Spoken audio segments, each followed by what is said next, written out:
The elevator doors slammed shut just as Victoria Sinclair's hand shot out. Too late. Thunder cracked outside the glass tower, and the lights died. In the sudden darkness, Caleb Mercer heard her sharp intake of breath. Of all the people to get trapped with during a blackout, it had to be her. The CEO who'd made his life hell for the past year. The woman his sister had somehow tricked him into meeting for the world's worst blind date. And now they were stuck. Alone. 30 floors above the city, with a storm tearing the sky apart and nowhere left to run. If you want to see how a disastrous blind date trapped in an elevator changes two lives forever, stay with me until the end. And please hit like and comment with your city so I can see how far this story travels. Caleb Mercer was already 20 minutes late, and he didn't care. He sat in his decade-old truck in the restaurant's underground parking garage, staring at the steering wheel like it might offer him an escape route. Rain hammered the concrete ceiling above, each drop echoing in the half-empty space. His phone buzzed for the third time. His sister Emma's name lit up the screen. He ignored it. The rational part of his brain knew he should just go upstairs, suffer through 90 minutes of polite conversation with whatever woman Emma had chosen this time, then drive home to relieve the babysitter. Simple. Painless. Over by 9:30 if he was strategic about it. But nothing about tonight felt simple. Emma had been weirdly insistent about this one. Secretive, even. She'd refused to tell him anything about his date except that she was successful and exactly what you need. Which meant absolutely nothing, because Emma thought everyone was exactly what Caleb needed. Last month, she'd tried to set him up with her yoga instructor. Before that, it was someone from her book club who collected porcelain dolls. Caleb pressed his palms against his eyes and breathed. He was tired, the kind of tired that sleep didn't fix. He'd pulled a double shift at the warehouse yesterday when Martinez called in sick, then stayed up until 2 in the morning helping Sophie finish a school project about the solar system. The poster board was still sitting on their kitchen table, covered in glitter and slightly crooked planet cutouts that Sophie insisted were perfect. His daughter thought everything was perfect lately. New shoes from the thrift store? Perfect. Cereal for dinner because Dad forgot to go grocery shopping? Also perfect. It was the kind of relentless optimism that broke Caleb's heart on a daily basis. Because Sophie shouldn't have to be that easy. She should be allowed to complain, to want things, to expect more than a father who was barely keeping his head above water. His phone buzzed again. This time he answered. "I'm in the parking garage," he said before Emma could launch into whatever guilt trip she'd prepared. "Oh, thank God, I was starting to think you'd bailed. I still might." "Caleb, I'm exhausted, Em. I've got to pick up Sophie by 10, and I really don't have the energy for another—" "Just go upstairs," Emma interrupted. Her voice had gone strange. Careful. Trust me on this one. Please. Something in her tone made Caleb pause. Emma was a lot of things. Pushy, overly optimistic, occasionally oblivious, but she wasn't manipulative. If she was asking him to trust her, she actually believed this mattered, which probably meant it was going to be even worse than he thought. "Fine," Caleb muttered, "but you owe me. Big time." "Put it on my tab," Emma said, and hung up before he could change his mind.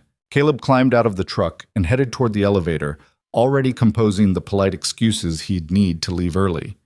The parking garage smelled like gasoline and wet concrete. Somewhere above him, thunder rolled across the city like a warning. The restaurant occupied the entire top floor of the Apex Tower, one of those stupidly expensive places with floor-to-ceiling windows and a sommelier who probably earned more than Caleb made in 6 months. He'd looked it up on his phone during lunch. The cheapest entree cost $48. He was wearing the only dress shirt he owned that didn't have a frayed collar. The hostess greeted him with the kind of smile that suggested she could smell how little money was in his bank account. "Good evening. Do you have a reservation?" "I'm meeting someone," Caleb said. "Not sure what name it's under. My sister set it up." The hostess's smile tightened. "I see. And your sister's name?" "Emma Mercer. Or maybe it's under my date's name. I don't actually know who—" "Mr. Mercer?" The voice came from behind him, and Caleb felt every muscle in his body lock up. He knew that voice. He'd heard it exactly twice in his life, and both times it had preceded a spectacularly bad day. The first was during a mandatory all-staff meeting 8 months ago, when the Voice's owner had announced warehouse restructuring that cut benefits and increased quotas. The second was 3 weeks later, when Caleb had publicly challenged those cuts in front of 200 employees and gotten hauled into a disciplinary meeting. He turned around. Victoria Sinclair stood 5 feet away, wearing a black dress that probably cost more than his truck, and an expression that could have frozen nitrogen. For 3 full seconds, neither of them spoke. The CEO of Galway Industries was 30 years old and looked like someone who'd been genetically engineered to terrify corporate boards. She was tall, maybe 5'9" without the heels she was currently wearing, with dark hair pulled back in a style that was somehow both severe and elegant. Everything about her posture suggested control. No wasted movement, no unnecessary emotion. Her eyes were the color of winter storms, and right now they were staring at Caleb like he was a structural problem she needed to solve. "No," Victoria said finally. "Absolutely not." Caleb's brain was still trying to process what was happening. "What are you doing here?" "Apparently the same thing you are." She turned toward the hostess, her voice dropping into the clipped, dangerous tone Caleb had heard her use on executives who disappointed her. "Who made this reservation?" The hostess looked between them nervously. I'm not sure Check your system," Victoria ordered. "Now." The woman's fingers flew across her tablet. The reservation was made by an Emma Mercer for a party of 2 at 7:30. Private table, prepaid. Victoria's jaw tightened. She pulled out her phone and made a call without breaking eye contact with Caleb. Someone answered on the second ring. "Diane," Victoria said coldly, "did you arrange a dinner reservation for me tonight?" "But so, see our sad." Caleb couldn't hear the response, but he watched Victoria's expression shift through several emotions too quickly to identify. "I see," she said eventually. "We'll discuss this later." She ended the call and looked at Caleb. "My assistant set this up. Apparently she's friends with your sister." "Of course she is," Caleb muttered. "They thought it would be funny, I assume. Or they're both insane. That seems more likely." "Oh." Thunder cracked outside, loud enough to rattle the windows. The lights flickered, but held. Caleb ran a hand through his hair and tried to figure out the fastest exit strategy. This wasn't just awkward. This was professionally dangerous. Victoria Sinclair wasn't someone you accidentally ended up on a date with. She was someone who fired people for sport and made million-dollar decisions before breakfast. And Caleb had called her short-sighted in front of half the warehouse staff. "Look," he said, "we obviously don't have to do this. I'll just—" "Mr. Mercer." Her tone stopped him mid-sentence. Victoria had that look on her face that Caleb recognized from the one disciplinary meeting he'd attended. The look that said she was 3 steps ahead and already calculating the optimal outcome. "We're both here," she continued. "The reservation is prepaid, and if we leave separately right now, our respective meddlers will consider this an unfinished experiment and likely try again." Caleb blinked. "You want to actually have dinner?" "I want them to stop interfering in my personal life," Victoria corrected. "The most efficient way to accomplish that is to prove this was a terrible idea, sit through one meal, and provide enough evidence that they'll never attempt this again." "You want to have a bad dinner on purpose." "I want to have a conclusive dinner," Victoria said. "Bad is simply the most probable outcome." Despite everything, Caleb almost smiled. There was something darkly funny about the whole situation.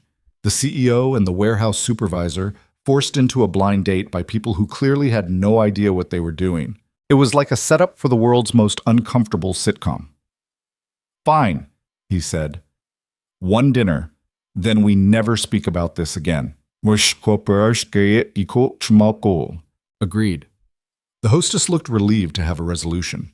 She grabbed 2 menus and led them through the restaurant toward a private table near the windows. The view was spectacular. The entire city spread out below them, lights glittering through the rain. At any other time, Caleb might have appreciated it. Right now, he was too busy trying not to think about how badly this evening was going to go. Victoria sat down with the kind of perfect posture that suggested military training or years of etiquette classes. Caleb dropped into his chair and immediately felt underdressed. Everyone else in the restaurant looked like they belonged in a magazine. He looked like he belonged in a warehouse. Which, to be fair, he did. The hostess promised their server would be right with them and disappeared. Silence fell across the table like a lead blanket. Victoria opened her menu without looking at him. "Order whatever you want. I'm expensing this." "You can't expense a personal dinner. I'll categorize it as a team-building exercise. We're not on the same team." A cross-departmental relationship building initiative, then. That's not a real thing, Set. It is now. Victoria's eyes flicked up from the menu, and for just a second, Caleb thought he saw the edge of dark humor there. I have an entire department that invents corporate language. They'll make it sound legitimate. Caleb shook his head and opened his own menu. The prices made him wince. $48 had been the cheapest option at lunch. Apparently inflation had hit since then. You're doing that thing, Victoria said. What thing? Us. Looking at the menu like it personally offended you. I'm just trying to figure out how they justify charging $60 for chicken. It's free-range organic chicken raised on a sustainable farm in Sonoma and prepared by a chef with 2 Michelin stars. It's still chicken. Yes, well, that's the difference between eating and dining. Caleb closed the menu. I eat. I don't have time to dine. Clearly, that's... The comment should have been insulting, but Victoria's tone was more observational than cruel. She was studying him the same way she'd probably studied quarterly reports, cataloging information, looking for patterns, calculating outcomes. It made Caleb suddenly aware of how much she probably knew about him. Not personally, but professionally. She'd have access to his employment file, his salary, his performance reviews, the written warning he'd received after the restructuring incident.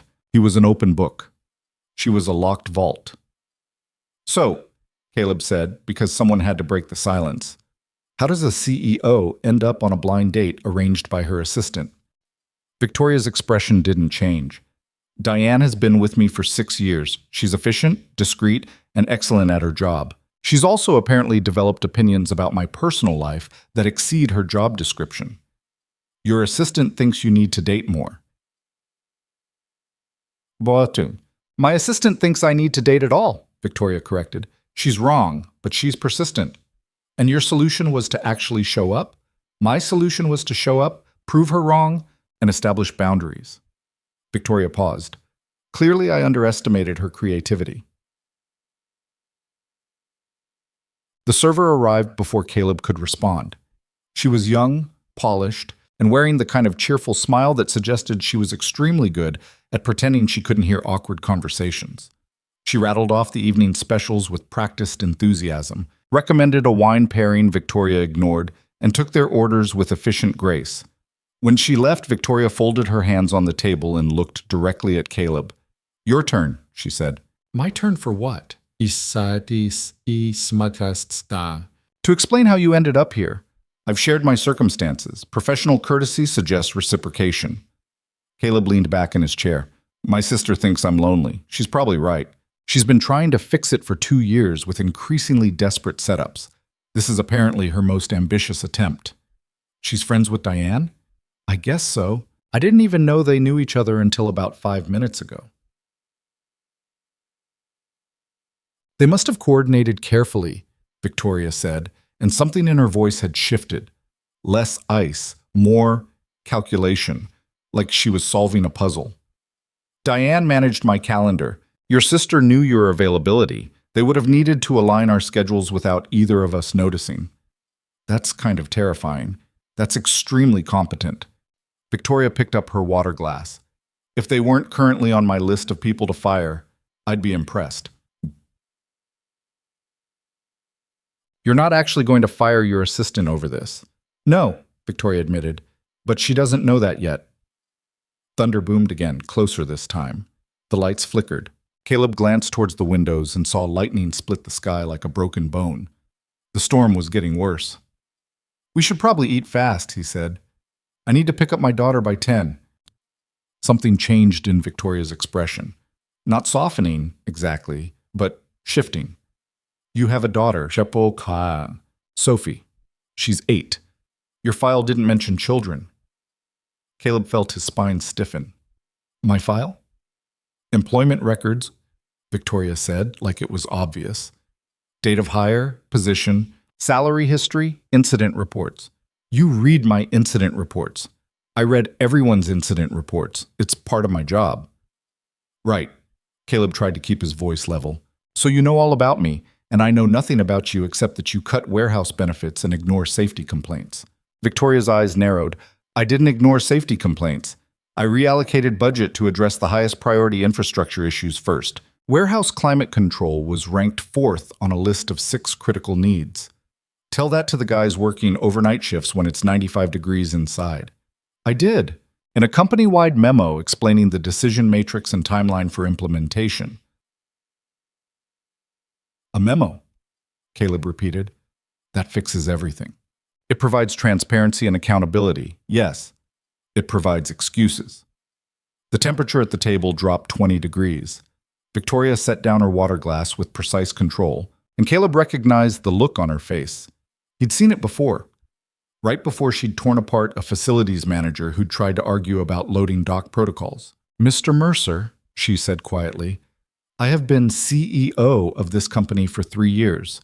In that time, I have increased revenue by 40%, expanded into 6 new markets, and reduced operational inefficiencies by nearly 30%.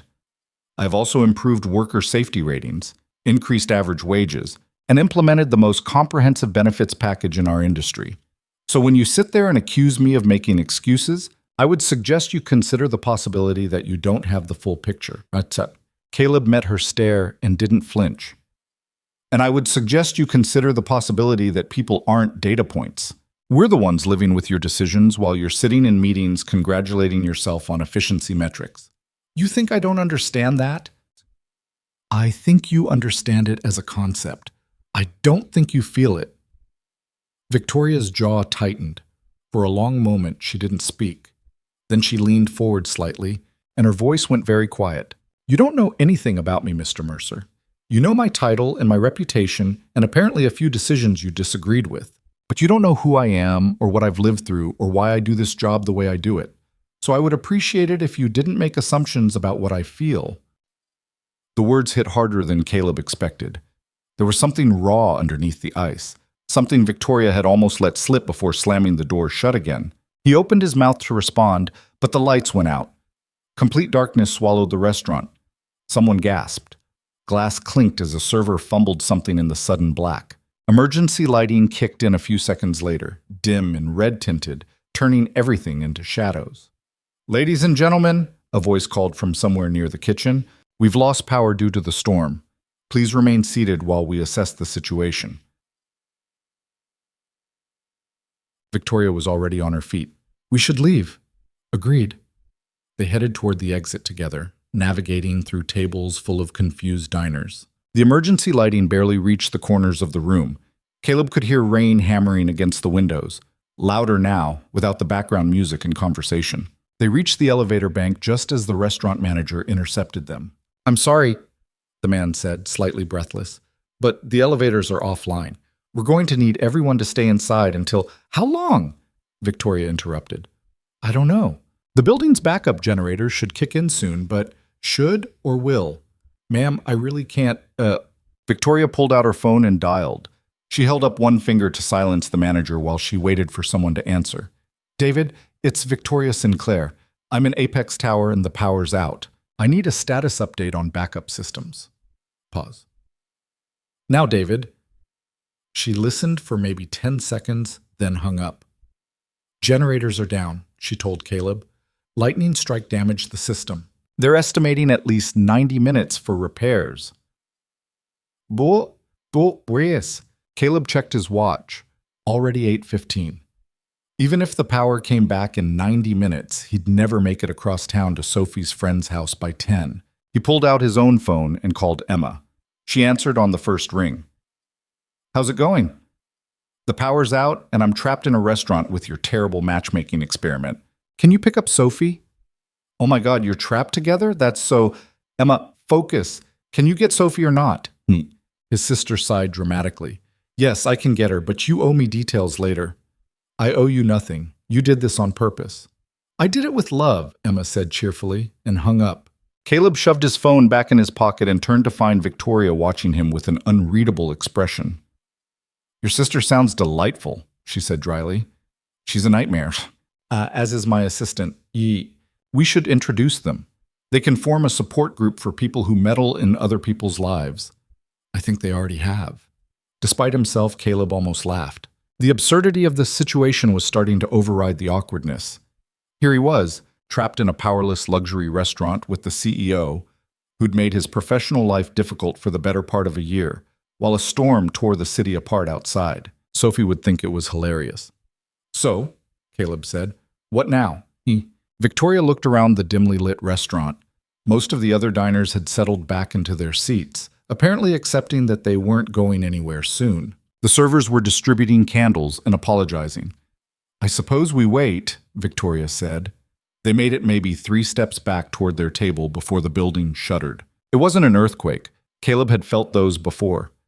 This was different, a deep grinding sound that came from somewhere above them, followed by a massive crack of thunder that seemed to split the sky. The emergency lights flickered and died. Someone screamed. And then, in the renewed darkness, Caleb heard it. The sound of glass breaking. "Move!" Victoria's hand grabbed his arm and yanked him sideways just as something heavy crashed through the windows near their table. Wind howled into the restaurant. Rain sprayed across the floor. People were shouting, scrambling away from the windows. "Stairs!" Victoria snapped. "Now!" They ran. The emergency exit sign glowed faintly at the far end of the restaurant. Caleb could barely see 3 feet in front of him. His shoulder clipped a chair. Victoria kept her hand locked around his wrist, pulling him forward with surprising strength. They burst through the exit door into the stairwell just as another window exploded somewhere behind them. The stairwell was pitch black except for a single backup light 2 flights down. Caleb caught his breath and tried to slow his racing heart. Next to him, Victoria was breathing hard but controlled. "You okay?" he asked. "Fine. You?" "Yeah." They stood there for a moment, listening to the chaos in the restaurant behind them. The door was heavy enough that it muffled most of the noise, but Caleb could still hear shouts and the sound of more breaking glass. "We can't stay here," Victoria said. "If the windows are compromising structural integrity, we need to get to ground level." "Agreed." They started down the stairs. 30 floors in darkness with only occasional emergency lights was going to take a while, but it beat staying in a restaurant that was actively falling apart. They made it down 2 flights before Victoria stopped abruptly. "What?" Caleb asked. "Listen, Waoshi." He went quiet. At first, he didn't hear anything except his own breathing and the distant rumble of thunder. Then he caught it, a low, ominous groaning sound coming from somewhere below them. "That doesn't sound good," Caleb said. "That sounds like structural stress." Victoria pulled out her phone and turned on the flashlight. The beam cut through the darkness, illuminating concrete stairs that looked suddenly less stable than they had a minute ago. The groaning sound got louder. "We need to move," Victoria said. "Fast." They took the stairs 2 at a time, Victoria's heels clicking against concrete despite the speed. The groaning sound followed them down, getting closer. Caleb's mind was racing through worst-case scenarios, none of which ended well. They hit the 27th floor landing just as something above them gave way with a sound like thunder. "Down!" Caleb grabbed Victoria and pulled her against the wall as debris rained through the stairwell. Dust choked the air. The entire building seemed to shudder. When the noise stopped, Caleb realized he was pressed against Victoria in the darkness, his arm over her head, her hands gripping his shirt. They were both breathing hard. "We need another route," Victoria said quietly. "The elevators are offline." "Then we're stuck." Victoria pulled away and aimed her phone light back up the stairs. The beam showed a section of ceiling that had partially collapsed, blocking the path they'd just taken. Then she turned and shone the light down. The stairs below looked intact but ended at a door marked 27. "We go through the floor," she said. "Find another stairwell." It wasn't a great plan, but it was the only one they had. The door to the 27th floor was locked. Caleb threw his shoulder against it twice before Victoria pushed him aside and swiped a keycard he hadn't realized she was carrying. The lock clicked open. "Executive access," she said by way of explanation. The 27th floor was corporate offices, completely dark except for Victoria's phone light. They moved quickly through a maze of cubicles and conference rooms looking for another exit. Thunder boomed outside, close enough that Caleb felt it in his chest. "There," Victoria said, pointing toward a glass door at the far end of the floor. They were halfway across the office when the lights flickered and came back on. Caleb stopped. "Power's back." "Go, bullshit. "Generators?" Victoria corrected. She was already moving again. "Which means the elevators should be operational." They found the elevator bank near the glass door. 3 cars, all showing lit buttons. Victoria jabbed the down button and they waited. 30 seconds. 45. The numbers above the middle elevator started descending. 23, 22, 21. The doors opened. They stepped inside just as thunder cracked loud enough to rattle the building. Victoria hit the button for the ground floor. The doors slid shut, and then, with a sound like a dying animal, the elevator jerked to a stop. The lights inside flickered once and died. Caleb felt his stomach drop as the emergency lighting kicked in, a single dim panel that barely illuminated Victoria's face. She was staring at the control panel like she could intimidate it into working. "No," she said quietly. Caleb hit the emergency call button. Nothing happened. He hit it again. Still nothing. "Generators must have failed again," he said. Victoria pulled out her phone. No signal. She tried anyway, dialing what Caleb assumed was 911. The call didn't connect. They were trapped. 30 floors above ground, in a metal box with no power and no way to call for help, while a storm destroyed the city outside. Caleb slid down the fall until he was sitting on the floor. This was officially the worst date in human history. "Well," he said into the silence, "at least it can't get worse." Victoria looked down at him with an expression that suggested she was reconsidering every life choice that had led to this moment. Then she sat down on the opposite wall, crossed her legs with impossible grace given the circumstances, and said, "Mr. Mercer, we need to establish some ground rules."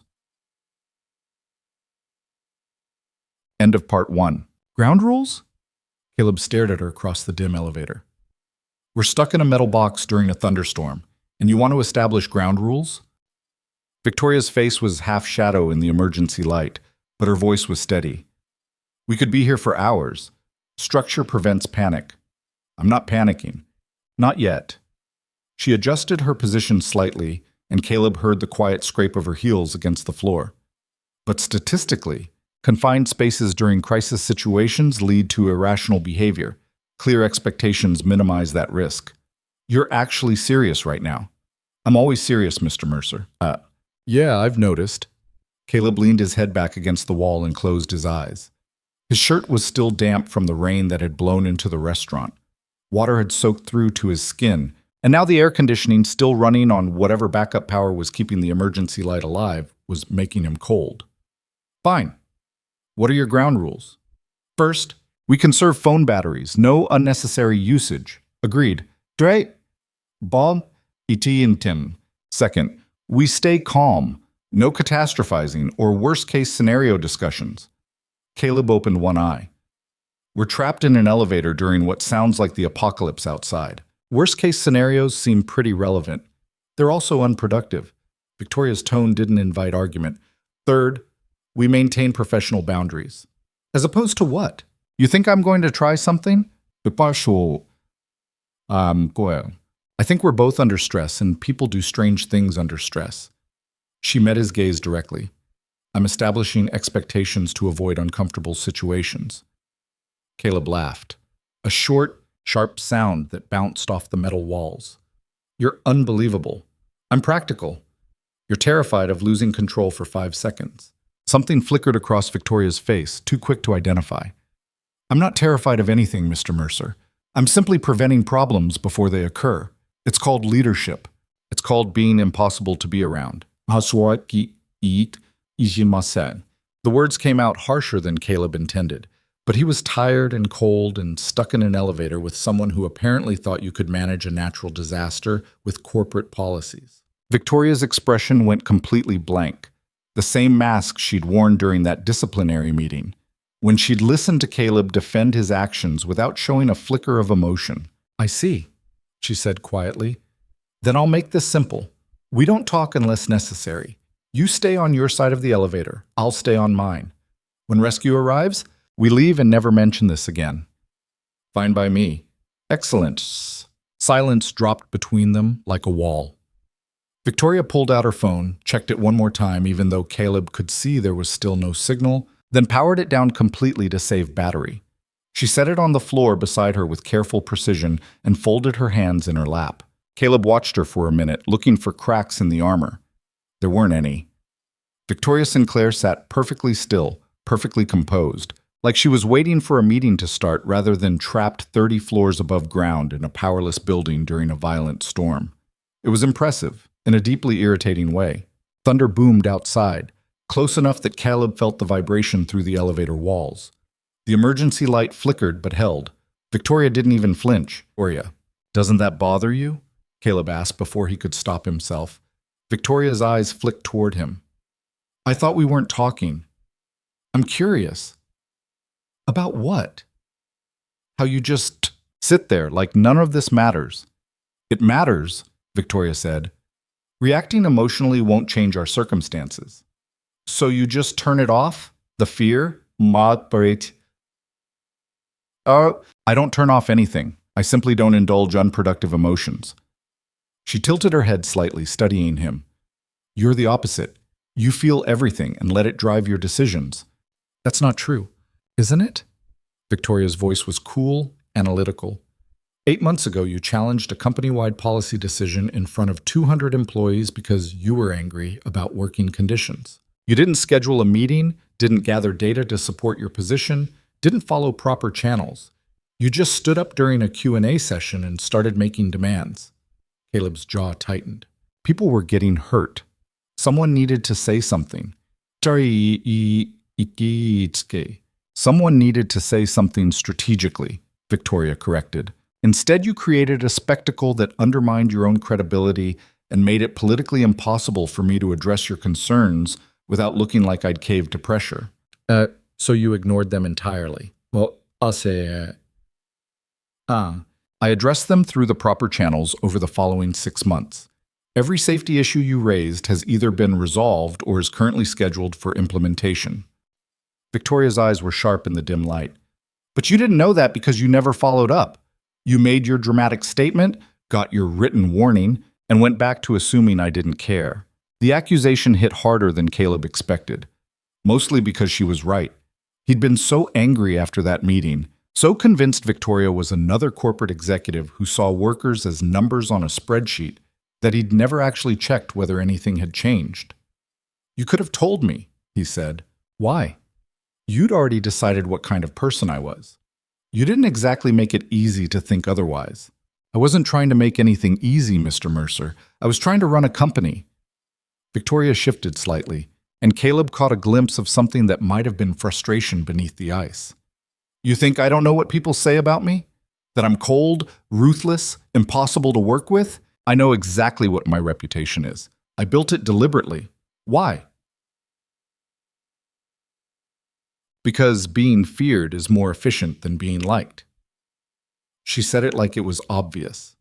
People who like you expect friendship, patience, second chances. People who fear you expect competence and they stay out of your way while you deliver it. Caleb stared at her. That's the most depressing thing I've ever heard. It's reality. It's lonely.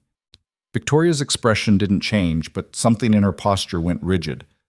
I didn't ask for your psychological assessment, but, so I'm not assessing. I'm observing. Then observe silently. Can't do that. We're stuck here, and I'm curious now. Caleb leaned forward slightly. What happened to you that made you think being feared was better than being human? Nothing happened to me, Victoria said sharply. I simply learned how the world works faster than most people. That's not an answer. It's the only answer you're getting. Thunder crashed again, and this time the emergency light died completely. Darkness swallowed the elevator so absolute that Caleb couldn't see his own hand in front of his face. He heard Victoria's sharp intake of breath, the first genuinely uncontrolled sound she'd made all night. Power surge, she said after a moment, and her voice was almost steady. The emergency systems must be cycling. Or failing. That's not helpful, Mr. Mercer. I thought we were being realistic. The light flickered back on, dimmer than before. In the reduced glow, Victoria looked pale. Her hands were gripped together in her lap, tight enough that Caleb could see the tension in her knuckles. You're scared, he said quietly. I'm not. You are. It's okay. I'm scared too. Victoria's jaw worked for a second before she spoke. I don't like enclosed spaces. Claustrophobic? No. I just... She stopped, seemed to reconsider whatever she'd been about to say, then continued in a different direction. When I was younger, I spent time in places where locked doors meant bad things were about to happen. I've learned to manage it, but the instinct remains. Caleb felt something shift in his chest. That was the most personal thing Victoria had said all night, and she delivered it like a clinical observation, stripped of emotion, reduced to facts. But underneath the careful control, Caleb heard something that sounded like real fear. "Hey," he said, "we're going to be fine. The power will come back, or someone will get the backup generators running, or rescue crews will start checking buildings. This isn't permanent. You don't know that." "No," Caleb admitted. "But I've got a kid who needs me to pick her up from a sleepover tomorrow morning. So I'm going to operate on the assumption that I'm getting out of here because the alternative isn't acceptable." Victoria looked at him for a long moment. "That's not logic, that's denial. Call it whatever you want, it works for me." "Does it? Pretending bad things won't happen?" "I don't pretend bad things won't happen," Caleb said quietly.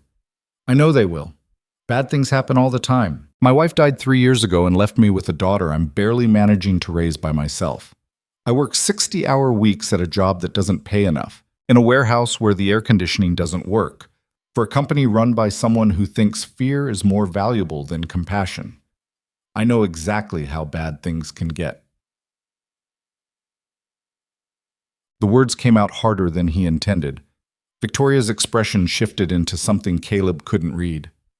"I'm sorry," she said. "About your wife." "Yeah, me too."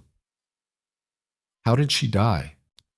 Caleb almost told her it was none of her business.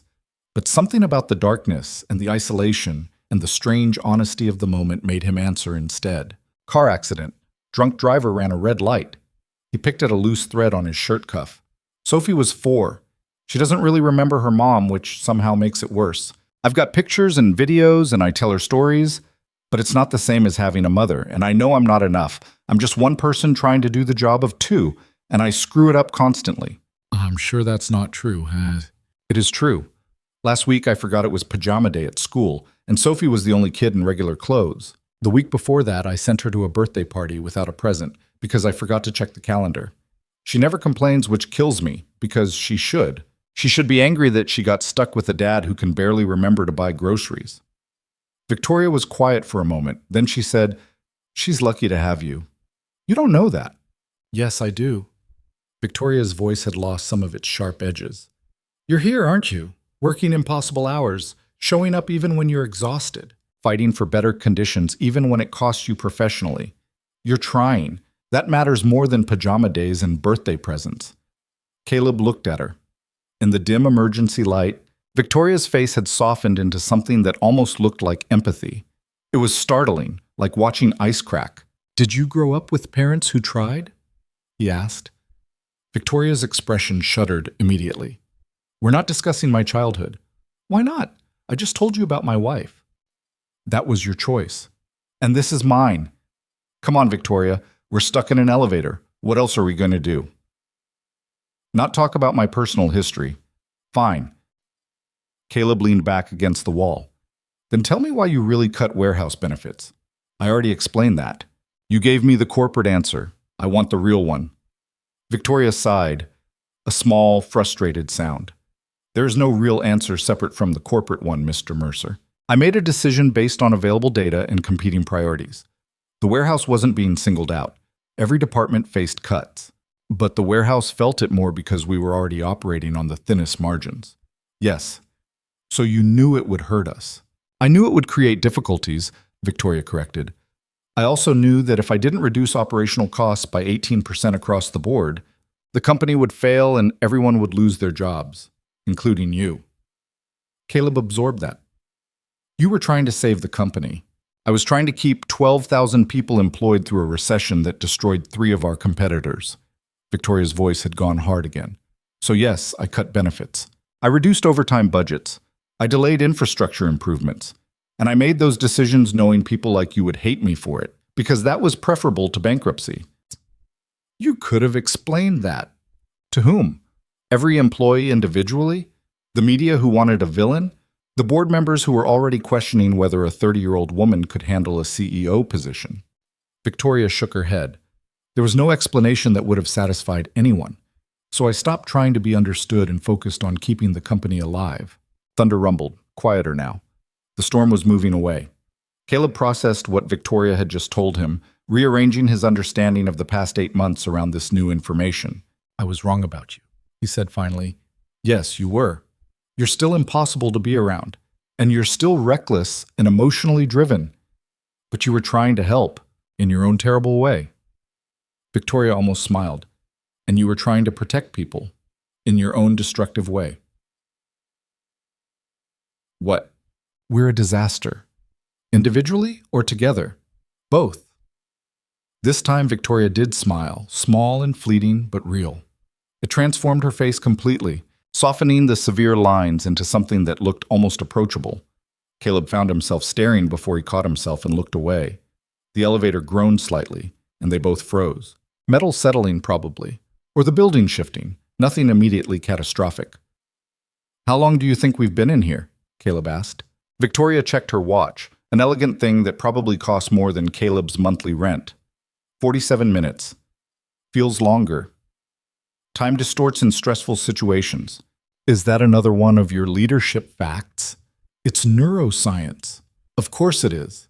Caleb stretched his legs out in front of him. His back was starting to hurt from sitting on the floor. "Can I ask you something?" "That depends on the question." Why did you actually show up tonight? To the date, I mean. You could have just told your assistant no." Victoria considered this. "Diane is persistent. If I'd refused outright, she would have found another way to interfere. I thought showing up and proving it was a bad idea would be more efficient than arguing." "So you plan to have a terrible time on purpose?" "I plan to establish clear boundaries through demonstration, yes." "How's that working out for you?" "What?" "Well, we're trapped in an elevator, so I'd say the universe decided to establish boundaries of its own." Caleb laughed. He couldn't help it. The absurdity was too much. Victoria looked at him like he'd lost his mind, which made him laugh harder. "What's funny?" she asked. "All of it. This entire night. Your assistant and my sister setting us up.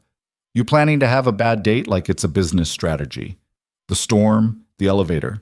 The fact that we've spent 47 minutes arguing about corporate policy while trapped 30 floors above ground." He wiped his eyes. "It's the worst first date in human history. It's definitely in the top percentile. Top percentile, listen to you. How else should I phrase it? Hey, most people would just say, yeah, it's pretty bad." "I'm not most people, Mr. Mercer." "No," Caleb agreed. "You're really not." They fell into silence again, but it felt different this time, less hostile. The elevator creaked and settled. Outside, the thunder had faded to distant rumbles. The worst of the storm was passing. "Tell me about Sophie," Victoria said suddenly. Caleb looked up in surprise. "What do you want to know?" "Anything. You said she's 8? Yeah, 3rd grade. She's..." Caleb searched for the right words. "She's the best thing I've ever done. Smart, funny, ridiculously optimistic about everything. She makes friends everywhere she goes. Last month she befriended the grumpy cashier at our grocery store, and now the woman saves coupons for us. She sounds remarkable." "She is. I have no idea how..." "She doesn't get it from me. Her mom was like that, made everyone feel like they mattered." Caleb pulled out his phone, reconsidered.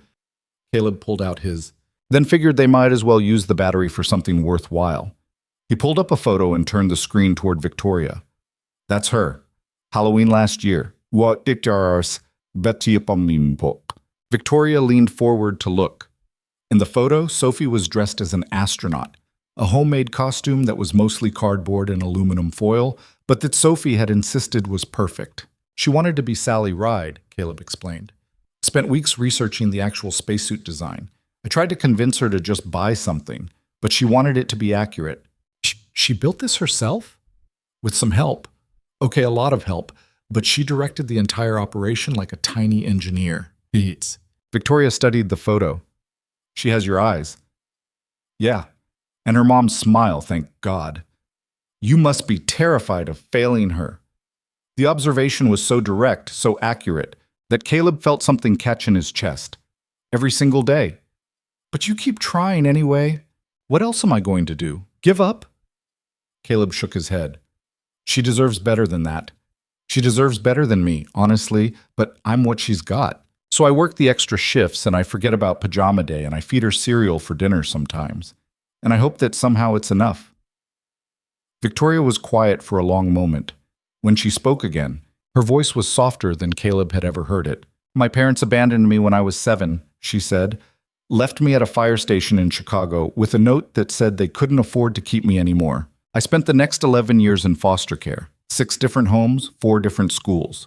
Most of the families were fine, a few weren't, but none of them were mine, you know? None of them were people who'd chosen me, who wanted me. I was just there, a temporary obligation. Caleb didn't know what to say.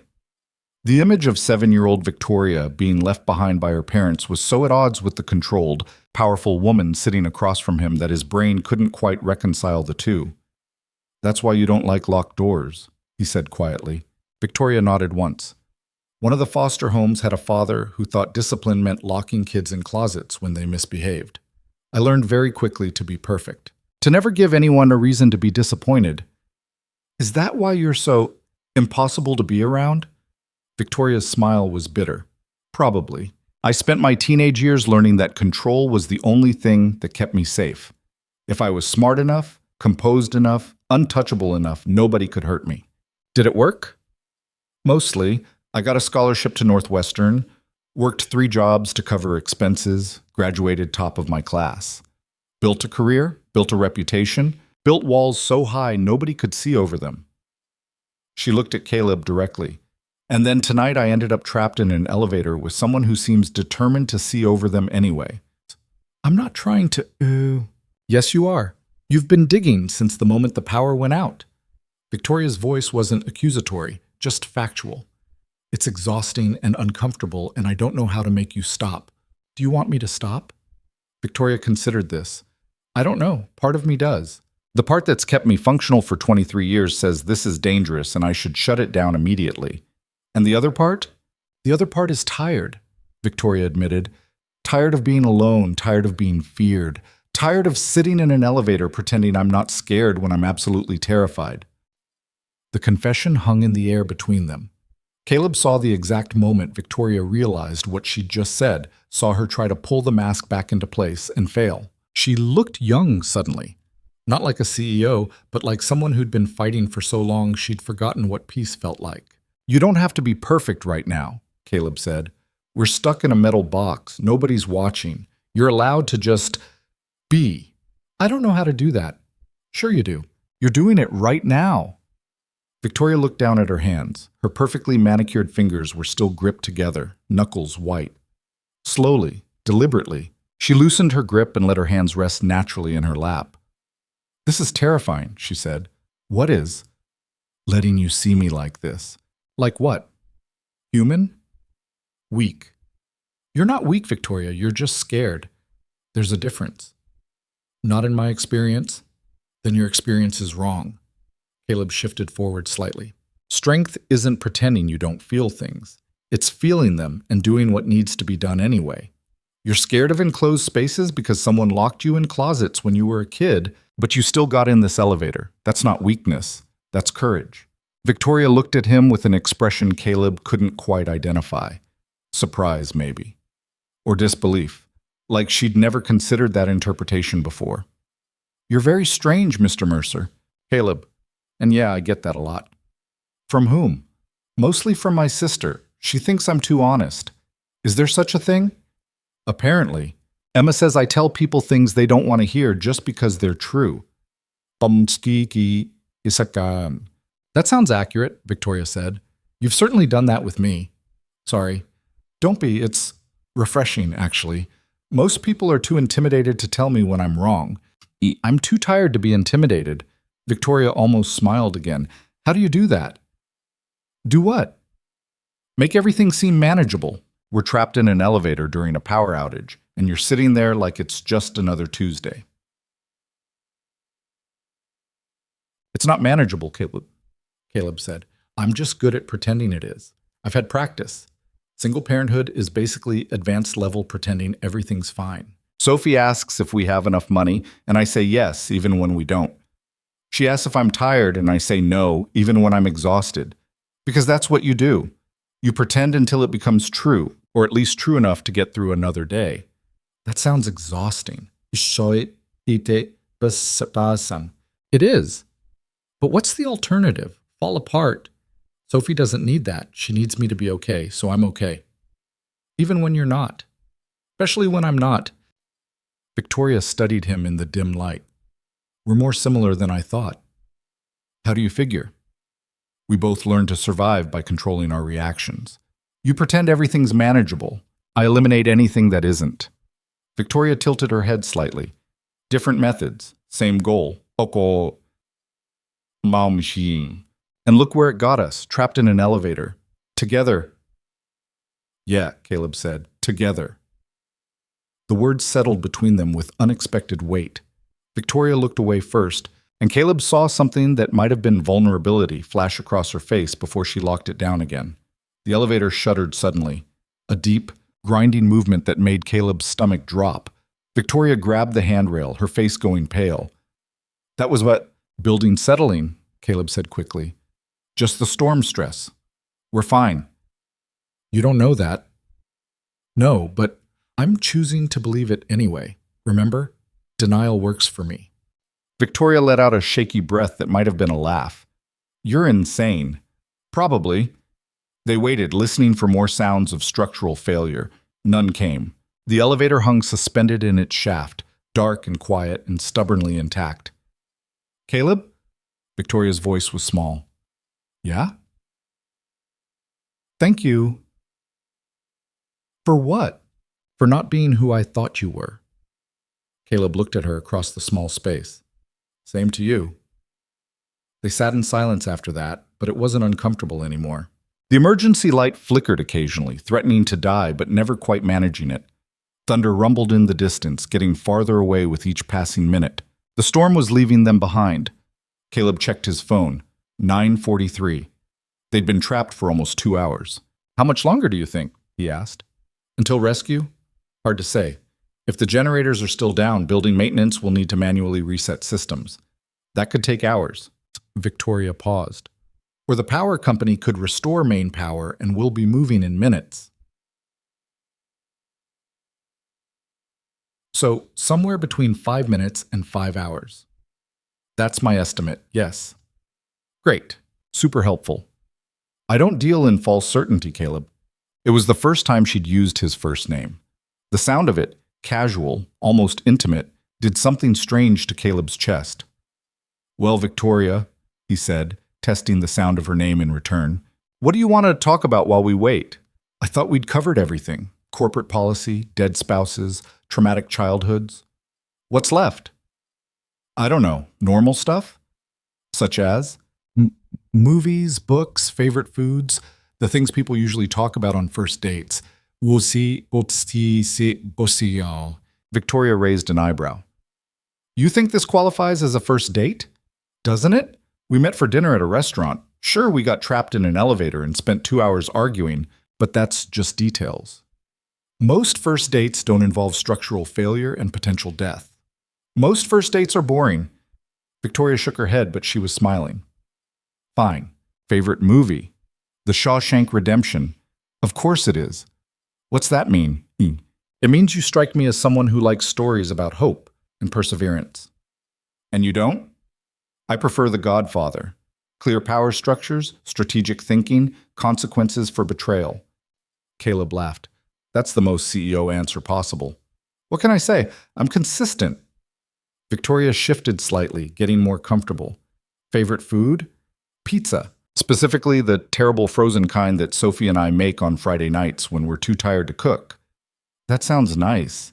It's chaos. We usually burn it and eat it anyway while watching whatever cartoon she's currently obsessed with. Still nice, Victoria said quietly. I eat most meals alone in my office. By choice? By necessity. If I leave early, people think I'm not committed. If I eat in the company cafeteria, employees spend the entire meal too nervous to actually eat. So you isolate yourself to make everyone else comfortable.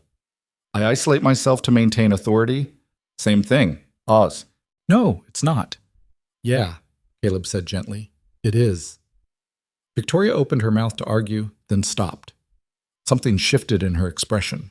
Recognition, maybe, or resignation. I suppose you're right. I usually am. Just ask my sister. She'll tell you I'm insufferably right about everything. I believe that. They fell quiet again.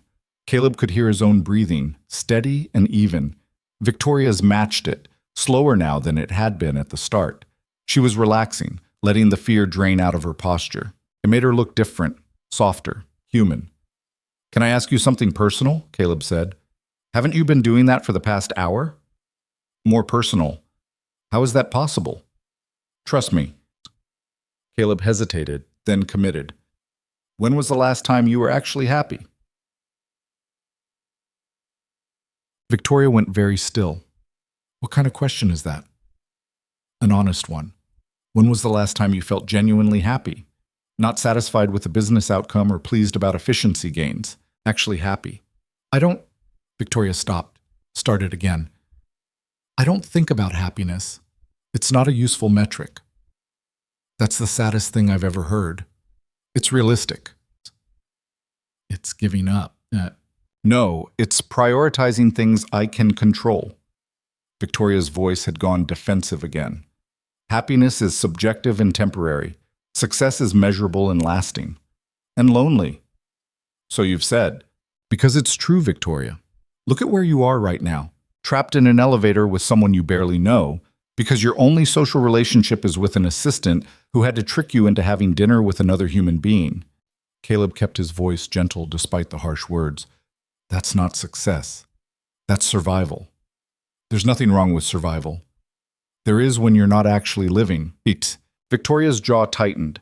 For a moment, Caleb thought she was going to shut down completely, pull the Ice Queen routine and spend the rest of their trapped time in hostile silence. But instead, she said, very quietly, I don't know how to do anything else. Sure you do. You did it tonight. I argued with you about corporate policy. You laughed. You told me about your childhood. You used my first name. Caleb leaned forward slightly. You were human for a couple hours. That counts. That was necessity. We were stuck. So we're still stuck. Keep going. Keep going where?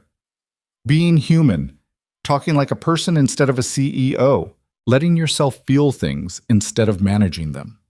Victoria looked at him like he'd suggested she jump out the elevator. That's terrifying. I know. What if I can't? Then you can't. But at least you tried. She absorbed this, turning it over in her mind. Caleb could almost see the gears turning, analyzing risk, calculating outcomes, looking for the strategic advantage. Old habits running deep. Then Victoria did something that shocked him completely. She moved.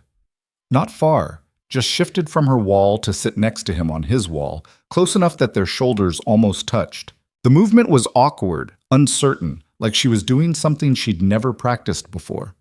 This okay? She asked. Caleb's heart was doing something complicated in his chest. Yeah, this is okay. They sat there in the dim emergency light, not quite touching, not quite separate. The elevator hummed quietly around them. Thunder muttered in the distance, barely audible now. I was happy once, Victoria said suddenly, when I was 6, before my parents left. I remember my dad teaching me to ride a bike in the park. He ran behind me holding the seat, and I was laughing, and for maybe 10 minutes everything felt perfect. She paused. I think that might be the last time. Everything after that was just surviving. Caleb felt something break open in his chest. That's 24 years of just surviving. Yes, that's too long. I know. Well, you deserve more than that. Victoria turned to look at him, and in the dim light her eyes were bright with something that might have been tears. Do I? Yeah, Caleb said. You do. They stared at each other for a long moment. Caleb was suddenly aware of how close they were sitting, how easy it would be to close the distance between them, how much he unexpectedly wanted to. This was a terrible idea. They barely knew each other. They'd spent most of the night arguing. She was his CEO. He was broke and exhausted and had a daughter waiting for him. This was complicated and messy and would probably explode in both their faces. But Caleb was tired of doing the smart thing, tired of always being careful, tired of pretending he didn't feel things. So he did something completely reckless. He reached over and took Victoria's hand. She froze, didn't pull away, but went completely still, like any movement might shatter whatever was happening between them. "This okay?" Caleb asked, echoing her words from earlier. Victoria looked down at their joined hands. Her fingers were cold, trembling slightly. Slowly, carefully, she laced her fingers through his and held on. "Yes," she whispered. "This is okay." They sat like that in the darkness, holding hands like teenagers, while the storm died outside and the elevator hung suspended between floors. And for the first time in years, Caleb felt something that wasn't exhaustion or fear or desperate hope. He felt like maybe things were going to be okay. The elevator jolted suddenly, a sharp, upward movement that made them both grab the handrail. Lights flickered overhead. The normal panel lights came back on, washing out the dim emergency glow. Victoria's phone buzzed. Then Caleb's. Power was back. They looked at each other, still holding hands, as the elevator began its descent toward the ground floor. Neither of them let go. The elevator doors opened onto a lobby that looked like a disaster zone. Emergency crews were everywhere. Firefighters in yellow gear, building maintenance staff shouting into radios, a few stranded restaurant patrons wrapped in blankets near the entrance. Glass crunched under boots. Water pooled near the elevators where rain had blown in through broken windows somewhere above. Caleb and Victoria stepped out together, still holding hands. Nobody noticed at first, everyone too busy managing the chaos to pay attention to two more people emerging from an elevator. Then a woman in a hard hat spotted them and hurried over. "You folks okay? We've been trying to get power back to the elevator systems for the past hour." "How long were you trapped?" "Watts." "About 2 hours," Victoria said. Her CEO voice was back, calm, authoritative, completely controlled, but her hand was still gripped tight around Caleb's. The woman made notes on a clipboard. "Any injuries, difficulty breathing, panic attacks?" "We're fine," Caleb said. "All right. We need contact information in case building management needs to follow up about the incident. There'll be an investigation into the power failure and structural damage." Victoria rattled off her information with mechanical efficiency. Caleb did the same. The woman thanked them and moved on to coordinate with a crew near the stairwell. Around them, people rushed and shouted and tried to restore order to controlled chaos. They stood there in the middle of it all, hands still clasped, neither quite ready to acknowledge that they'd have to let go eventually. "I should call my driver," Victoria said quietly. "Yeah, I should get to my truck." But neither of them moved. A paramedic approached, insisting on checking them over despite their protests. They were separated for the first time since the elevator. Caleb guided to one side of the lobby, Victoria to the other. The paramedic shone a light in Caleb's eyes, checked his pulse, asked questions about chest pain and dizziness that Caleb answered on autopilot. Across the lobby, he could see Victoria submitting to the same examination with visible impatience. Their eyes met across the distance. Victoria's expression was carefully neutral, but something in her gaze made Caleb's chest tighten. The paramedic declared him fine and moved on. Caleb pulled out his phone and saw 17 missed calls from Emma and a text message that simply read, "Call me right now." He called. Emma answered before the first ring finished. "Oh my God, are you alive? I've been freaking out. The news is showing buildings all over downtown with damage, and you weren't answering, and I thought, I'm fine, Em. The power went out and I got stuck in an elevator for a while, but I'm okay." You got stuck in an elevator during the storm?" "Yeah." "With Victoria Sinclair?" "Yeah." There was a pause. Then Emma said very carefully, "And how did that go?" "Complicated." "Complicated good or complicated bad?" Caleb watched Victoria across the lobby. She was on her own phone now, speaking to someone with clipped efficiency. Her posture was perfect, her expression unreadable. Every inch the CEO again. "I don't know yet," Caleb said honestly. "But something happened. Maybe." "Caleb, I have to go, Em. I'll call you tomorrow." He hung up before she could interrogate him further. Victoria was walking toward him, phone still pressed to her ear. "Don't care what time it is, David. I need a full structural assessment of the building by tomorrow afternoon, and I want a report on why the backup generators failed. She paused, listening. That's not acceptable. Figure it out. She ended the call and looked at Caleb. My driver's outside. Okay. You need a ride? Your truck is still in the parking garage, right? Yeah, but I can walk. It's only a few floors down. In a building that just sustained storm damage with potentially compromised structural integrity. Victoria's expression didn't change, but her tone carried the slightest edge of concern. Don't be stupid, Caleb. I'm not being...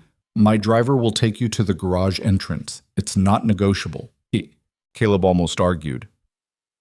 Then he saw the look in Victoria's eyes, the same fear that had crept in during the elevator, now carefully locked down but still visible if you knew where to look. She was worried about him walking through the damaged building alone. All right, he said. Thanks. They walked toward the exit together, navigating around emergency crews and debris. Outside, the air was cold and wet. Rain had stopped, but water still dripped from buildings and pooled in streets. A black sedan waited at the curb, engine running. The driver opened the back door. Victoria slid in smoothly. Caleb followed, suddenly hyper-aware of how out of place he was in the leather interior of what was probably a $70,000 vehicle. Parking garage entrance, Victoria told the driver. Loading zone level. The car pulled away from the curb. Inside, silence pressed down like a weight. Everything that had felt natural and honest in the darkness of the elevator now seemed impossible in the real world. Caleb didn't know what to say. Apparently neither did Victoria. They drove for maybe 90 seconds before Victoria spoke. So, she said, that happened. Caleb almost laughed. Of all the ways she could have started this conversation, that was the most awkward. Yeah, it did. I'm not sure what the appropriate protocol is here. Protocol? For when you spend 2 hours trapped with someone and share significant personal information and then... She gestured vaguely between them. Whatever that was. You mean when we held hands? Victoria's jaw tightened slightly. Yes, that. I don't think there's a protocol for it. We just figure it out as we go. I don't like not having a plan. I know, but some things you can't plan, Victoria. You just have to let them happen. She looked at him directly for the first time since they'd left the building. And if I don't know how to do that, then I guess we're both learning something new. The car pulled up to the parking garage entrance. Through the window, Caleb could see his truck sitting in the same spot he'd left it 3 hours ago. It felt like a different lifetime. The driver put the car in park but didn't get out. This was Caleb's exit. He should thank Victoria for the ride, get out, drive home, and pretend tonight was just a weird story to tell someday. Instead, he said, "Can I see you again?" Victoria went very still. In what context? Patsy. I don't know. Dinner? Coffee? Another elevator during a natural disaster? That's not funny. It's a little funny. Caleb? She stopped, started over. This isn't a good idea. You work for my company. There are policies about fraternization, power dynamics, professional boundaries. So we break the policies. I don't break policies. You literally just admitted to planning to expense a personal dinner as a business meeting. That's different. How? That's creative accounting. This is... Victoria trailed off, searching for words. This is complicated. Yeah, it is. Caleb shifted to face her fully. But complicated doesn't mean impossible. And I don't know about you, but I haven't felt this awake in years. So yeah, it's complicated and potentially stupid and probably going to cause problems. But I still want to see you again. Yeah, Victoria stared at him. In the dim light from the parking garage entrance, her face was half shadow, expression unreadable. Caleb could see her running calculations, weighing risks, looking for the safe play. I have a daughter, Caleb said quietly. Which means I don't have time for games or casual whatever this is. If you're not interested, tell me now, and we both walk away. But if there's even a chance you felt what I felt in that elevator, then I need to know. What did you feel? Victoria's voice was barely above a whisper. Like maybe I wasn't alone anymore. Like someone actually saw me instead of just seeing a single dad who's barely holding it together. Okay. Caleb paused. Like I could tell you true things and you wouldn't run away. Victoria's breath caught slightly. I felt that too. Then let's see where it goes. It could end badly. It could end amazingly. You don't know that. No, Caleb admitted. But I'm choosing to believe it anyway, remember? Denial works for me. Victoria almost smiled. Then she pulled out her phone and handed it to him. Put your number in. Caleb took the phone, fingers brushing against hers. He added his contact information and handed it back. Victoria looked at the screen for a moment, then back at him. I'm not good at this, she said. Relationships, letting people in, being vulnerable. I noticed. And I have no idea how to balance personal involvement with professional authority. We'll figure it out. You're very confident for someone who's about to date his boss. I'm very tired of being careful, Caleb corrected. There's a difference. Victoria studied him in the dim light. Then, moving carefully like she was approaching something dangerous, she leaned forward and pressed her lips against his. The kiss was brief, uncertain. Nothing like the polished confidence Victoria projected in every other aspect of her life. It was awkward and real and over in maybe 3 seconds. When she pulled back, her cheeks were flushed. I don't do that, ever, on first dates. Good thing this wasn't a first date. This was a natural disaster. Same thing, apparently. Caleb grinned and opened the car door. I'll wait for your call. What if I don't call? Then I'll show up at your office and make a scene. I've got a track record for that, remember? Victoria shook her head, but she was smiling. Go home, Caleb. Going. He climbed out of the car and watched it pull away, taillights disappearing into the wet streets. Then he walked to his truck, got in, and sat there for a full minute just processing what had happened. He'd gone to dinner expecting disaster. He'd gotten trapped in an elevator, argued about corporate policy, shared his worst fears, and somehow ended the night with Victoria Sinclair's phone number and the memory of her kissing him in the back of a town car. Emma was never going to let him hear the end of this. Caleb started the truck and headed home through empty streets still littered with storm debris. His phone buzzed twice, Emma demanding details, but he ignored it. He needed time to think before he tried to explain something he didn't fully understand himself. The house was dark when he pulled into the driveway.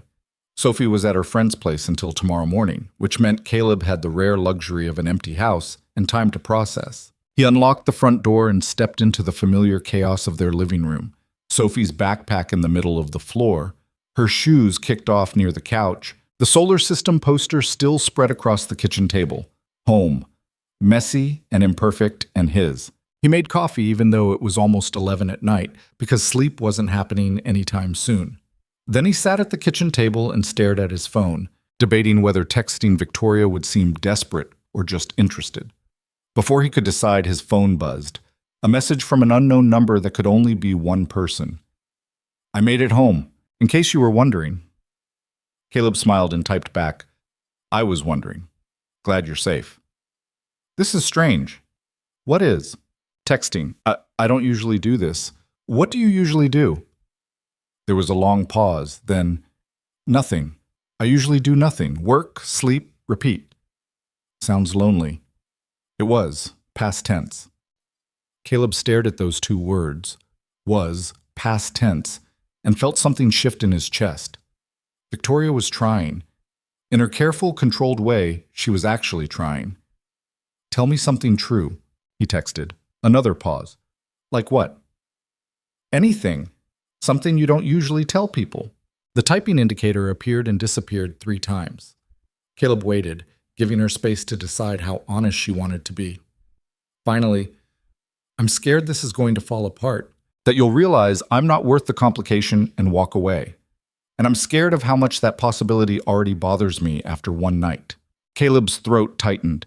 He could picture Victoria sitting in whatever immaculate apartment she probably owned, alone in the dark, forcing herself to type words that went against every instinct she'd spent 24 years building. I'm scared too, he typed back. Scared I'm going to screw this up like I screw up everything else. Scared Sophie will get attached and then you'll leave and I'll have to watch her heart break. Scared I'm being selfish wanting this when I barely have time to breathe. So we're both terrified. Yeah, seems like it. And we're doing this anyway? Looks that way. That's objectively insane. Probably, but I stopped trusting objective a while ago. The typing indicator appeared again. This time it stayed for almost a minute before the message came through. I have a board meeting tomorrow at 9 and conference calls until 6. But I could do dinner after, if you want. Caleb's heart rate kicked up. I want, but I've got Sophie tomorrow night. She'll be back from her sleepover around noon, and I'm making up for being a disaster of a parent lately by actually cooking dinner. Another time, then. Or you could come here. Silence. No typing indicator, just empty space where Victoria's response should be. Caleb winced. Too much too fast. Meeting the kid on day 1, or whatever number day this was, definitely qualified as rushing things. He was about to type a backtrack when Victoria's message appeared. You're inviting me to have dinner with you and your daughter at your house after one date. After getting trapped in an elevator during a thunderstorm, Caleb corrected, which I think counts for at least 3 regular dates. That's not how dating mathematics works. Pretty sure there's no official formula. Another pause. I don't know how to act around children. Sophie's easy. Just be honest and don't treat her like she's stupid. She'll tell you everything about her life within 5 minutes. What if she doesn't like me?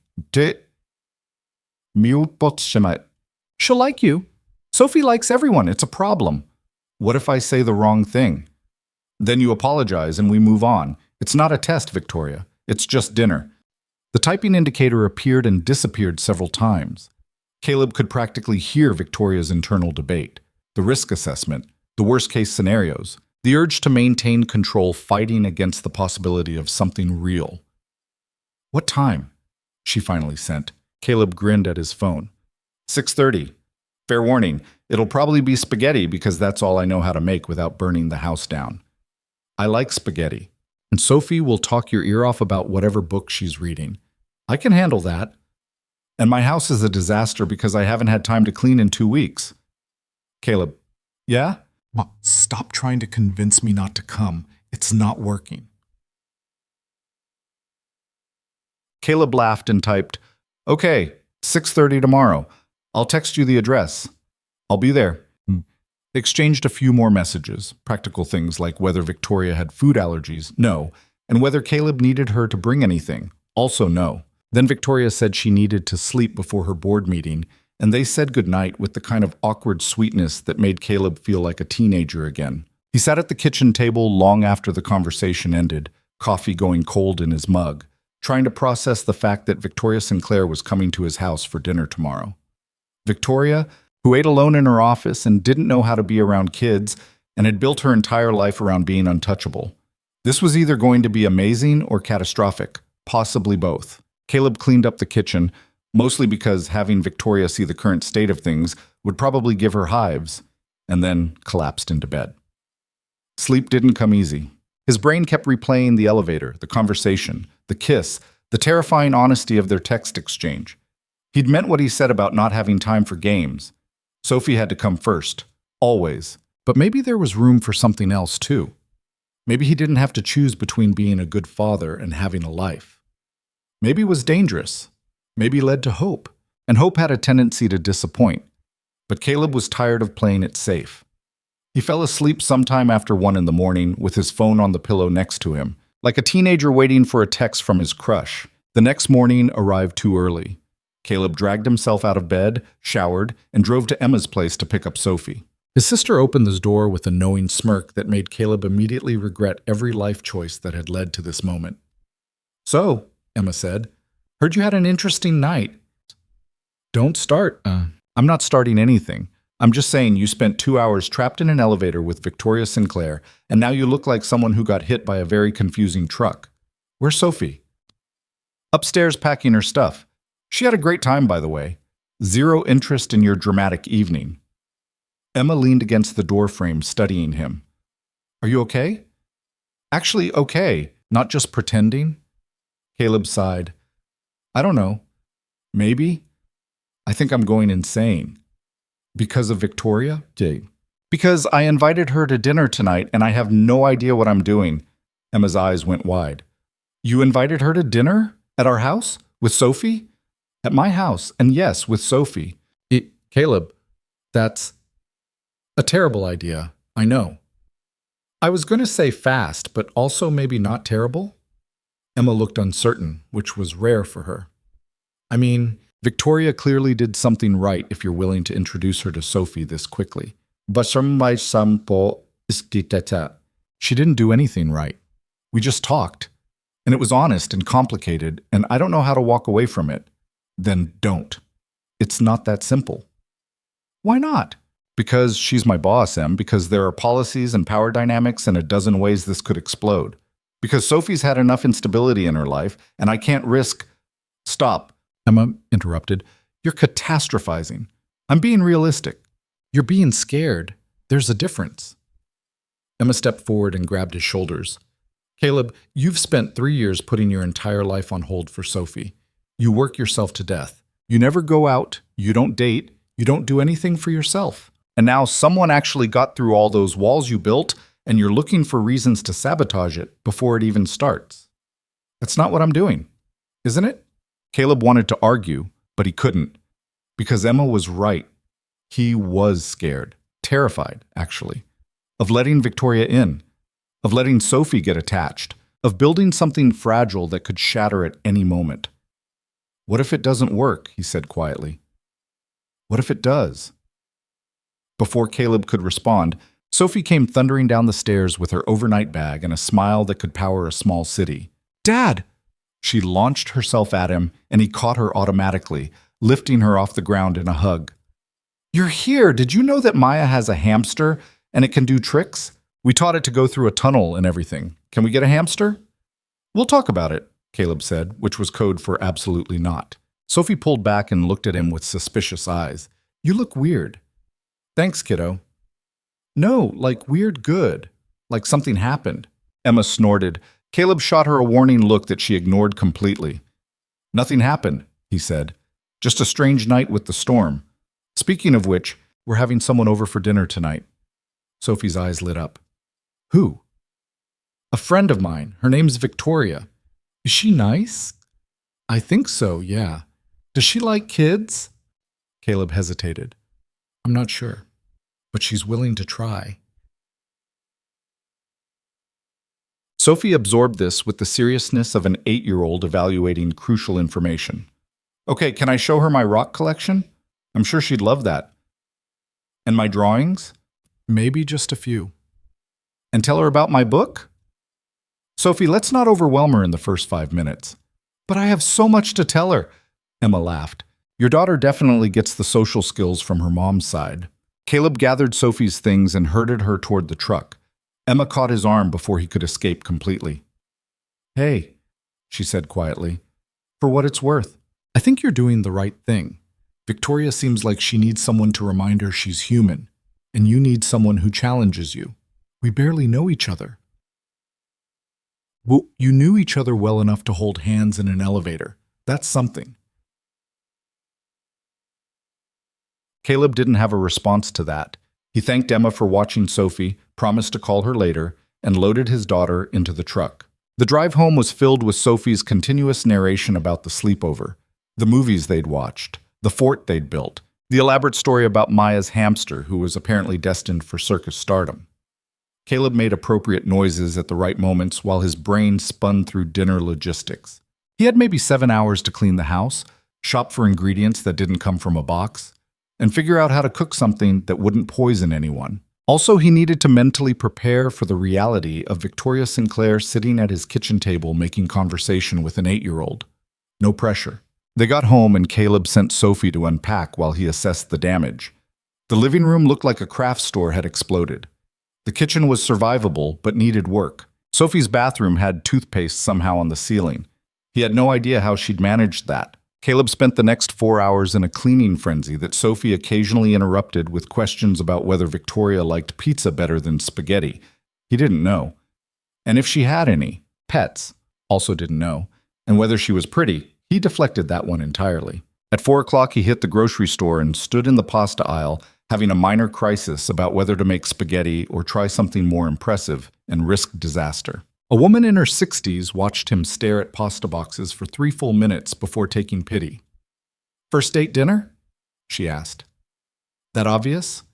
You've got that look. My advice? Stick Stick with what you know. Nobody ever broke up over decent spaghetti. Caleb thanked her and grabbed the familiar box. Simple, manageable, hard to screw up. He got home, prepped everything he could in advance, and then stood in the kitchen second-guessing every decision he'd made in the past 24 hours. This was insane. He was inviting a woman he'd known for approximately 8 hours to have dinner with his daughter in a house that still showed visible signs of chaos despite his best efforts. Sophie appeared in the doorway wearing her favorite dress, purple with silver stars, and shoes that didn't match at all. "How do I look?" she asked, spinning. "Beautiful. Why are you dressed up?" "Because we have company. You're supposed to dress up for company." "Sophie, you don't have to. I want to make a good impression." Caleb's heart squeezed. "You always make a good impression. Kiddo, just be yourself." "That's what you said about school pictures, and I blinked in all of them." "Those turned out great. Dad, I looked like I was sneezing. You looked perfect." Sophie rolled her eyes with the exasperation of a child dealing with a hopelessly biased parent. Then she noticed Caleb was still wearing jeans and a t-shirt. "You're not dressed up." "I'm cooking. I'll change after." "What if she gets here early?" "Then she'll see me in a t-shirt." "It's fine." "Dad," Sophie used her serious voice, "you have to make a good impression too." "Oh." Caleb looked at his daughter, 8 years old and already worried about his social presentation, and felt a wave of love so intense it hurt. "Okay, I'll change, but you have to promise me something." "What?" "Just be you tonight. Don't try to perform or impress anyone. Victoria's coming to meet us, not some perfect version of us. Deal?" Sophie considered this. "Deal. But I'm still showing her my rock collection." "I wouldn't expect anything less."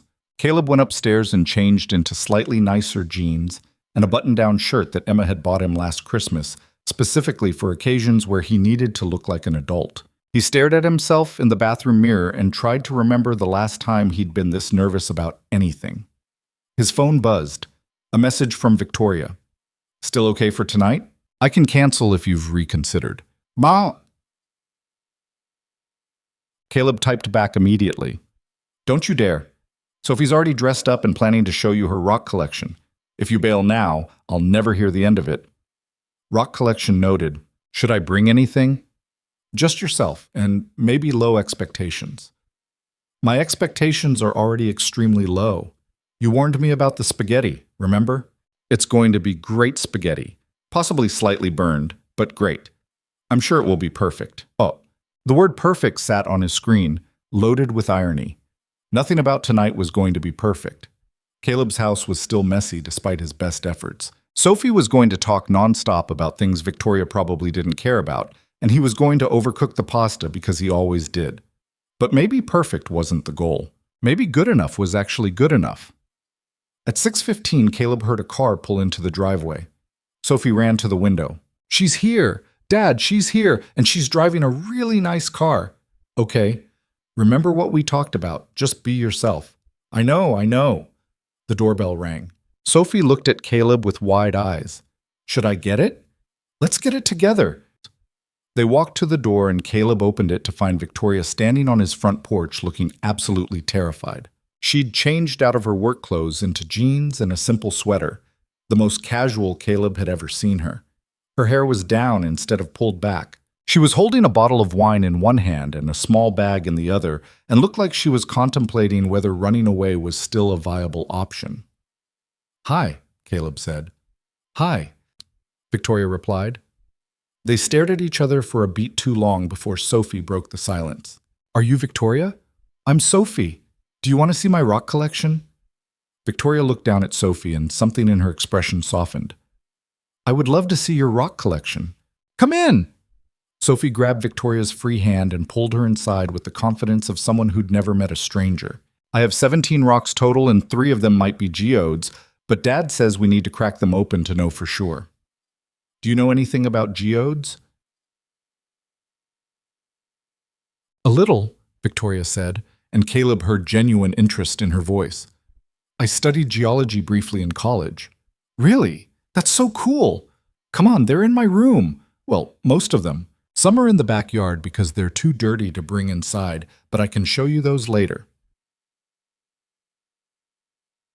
Victoria shot Caleb a slightly panicked look as Sophie dragged her toward the stairs. He mouthed sorry, and she mouthed back something that might have been help me before disappearing upstairs with his daughter. Caleb stood in the entryway, listening to Sophie's voice echo down from the second floor, a continuous stream of information about rocks and minerals and the trip to the science museum where she'd bought most of her collection. He heard Victoria making appropriate responses, asking questions, sounding genuinely engaged. This was either going to be the best decision he'd ever made or the most complicated. He was betting on complicated. Caleb gave them 10 minutes before heading upstairs to check on the situation. He found Victoria sitting cross-legged on Sophie's bedroom floor, CEO of a multi-million-dollar company, sitting on carpet decorated with unicorns, while his daughter explained the mineral composition of quartz with the confidence of someone who'd watched exactly one YouTube video on the subject. And this one I found near the river, but Dad says it's probably just glass, but I think it's special anyway because look how it catches the light. Sophie held up a smooth green piece that was definitely just glass. It's very pretty, Victoria said diplomatically. Sophie beamed. Do you have any rocks? Not currently. I live in an apartment that doesn't really accommodate collections. That's so sad. Everyone should have rocks. Sophie stood up and grabbed a small purple stone from her dresser. Here, you can have this one. It's amethyst. Well, probably. I got it at the museum gift shop, so it might be fake, but it's still nice.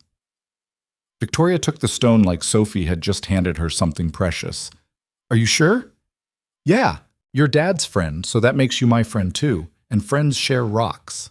Something crossed Victoria's face, surprise mixed with something softer that Caleb couldn't quite name. She closed her fingers around the stone carefully. Thank you, Sophie. I'll keep it somewhere safe. You should put it on your desk at work. Then when you have boring meetings, you can look at it and think about something cool instead. Victoria's lips twitched. That's actually excellent advice. Caleb cleared his throat from the doorway. Sophie, why don't you let Victoria breathe for a minute? Dinner's almost ready. But I haven't shown her my drawings yet. After dinner. What about my book report? Also after dinner. Sophie sighed dramatically. Fine. But Victoria, you have to promise to look at my drawings. I did one of a dragon that's really good. I promise, Victoria said, and she sounded like she meant it. They headed downstairs, Sophie maintaining a running commentary about everything in the house. The crack in the ceiling that looked like a rabbit, the wobbly third step that you had to skip, the kitchen table that used to be her grandma's.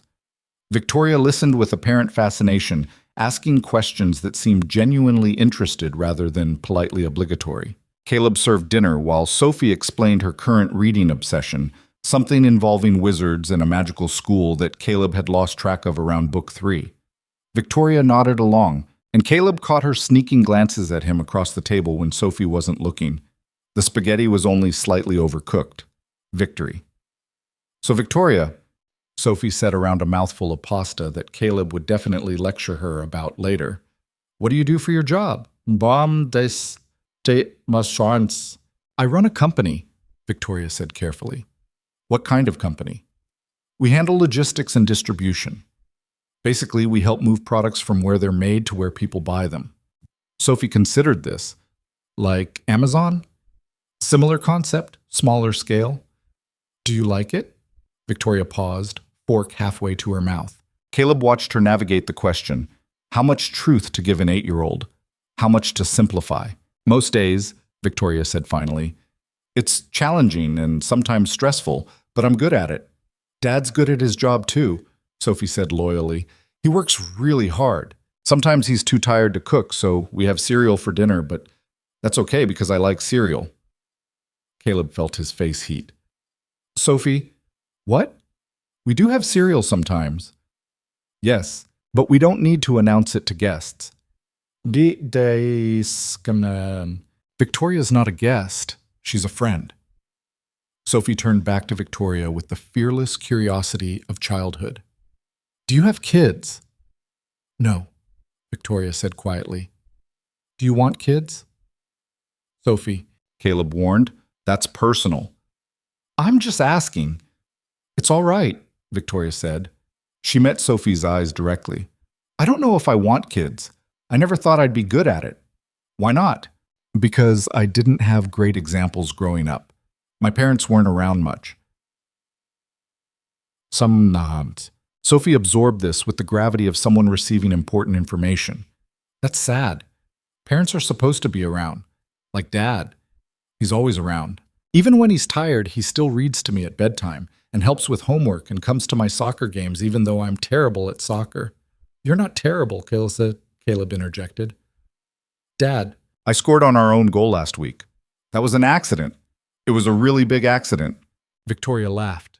A genuine sound that made both Sophie and Caleb stare. It transformed her face completely, stripped away the CEO armor, revealed someone younger and more unguarded underneath. I like you, Sophie announced. You laugh like a real person. As opposed to what? Victoria asked. I don't know, a robot? Some of Dad's friends from work don't laugh right. They do that fake thing where they're just being polite. Sophie sees through everything, Caleb explained.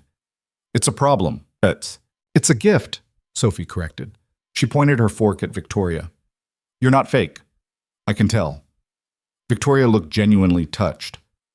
Thank you, I think. They finished dinner with Sophie continuing her interrogation. Favorite color? Victoria said blue. Sophie approved. Favorite food? Victoria admitted to a weakness for Chinese takeout. Sophie declared they should all get some together sometime. Whether Victoria believed in aliens? Undecided, which Sophie found acceptable. Caleb watched them interact and felt something complicated happening in his chest. Sophie was happy, more animated than she'd been in months. And Victoria, despite her earlier terror, seemed to be actually enjoying herself. After dinner, Sophie dragged Victoria to the living room to see the promised drawings while Caleb cleaned up. He could hear them talking. Sophie's enthusiastic explanations, Victoria's thoughtful questions. At one point, Sophie laughed so hard she snorted, which made Victoria laugh again. Caleb was loading the dishwasher when his phone rang. Emma. He almost didn't answer, then figured she'd just keep calling. How's it going? She asked immediately. Fine. Good, actually. Sophie likes her. Sophie loves her. They've been talking about rocks and dragons for the past hour. And you? Caleb glanced toward the living room. Through the doorway, he could see Victoria sitting on the floor next to Sophie, examining a drawing with apparent seriousness. I think I'm in trouble, Em. Good trouble or bad trouble? I don't know yet. Both, maybe. Well, take your time figuring it out. And Caleb? Yeah? I'm proud of you for trying. Emma hung up before he could respond. Caleb finished the dishes and joined Victoria and Sophie in the living room. Sophie was showing off her dragon drawing, a purple creature with too many legs and what appeared to be laser eyes. It's anatomically creative, Victoria said diplomatically. That means it's weird, right? Sophie asked. That means it's imaginative. Dad says that too when my drawings are weird. Ox, your drawings aren't weird, Caleb said, settling onto the couch. They're unique. That's also what people say when things are weird.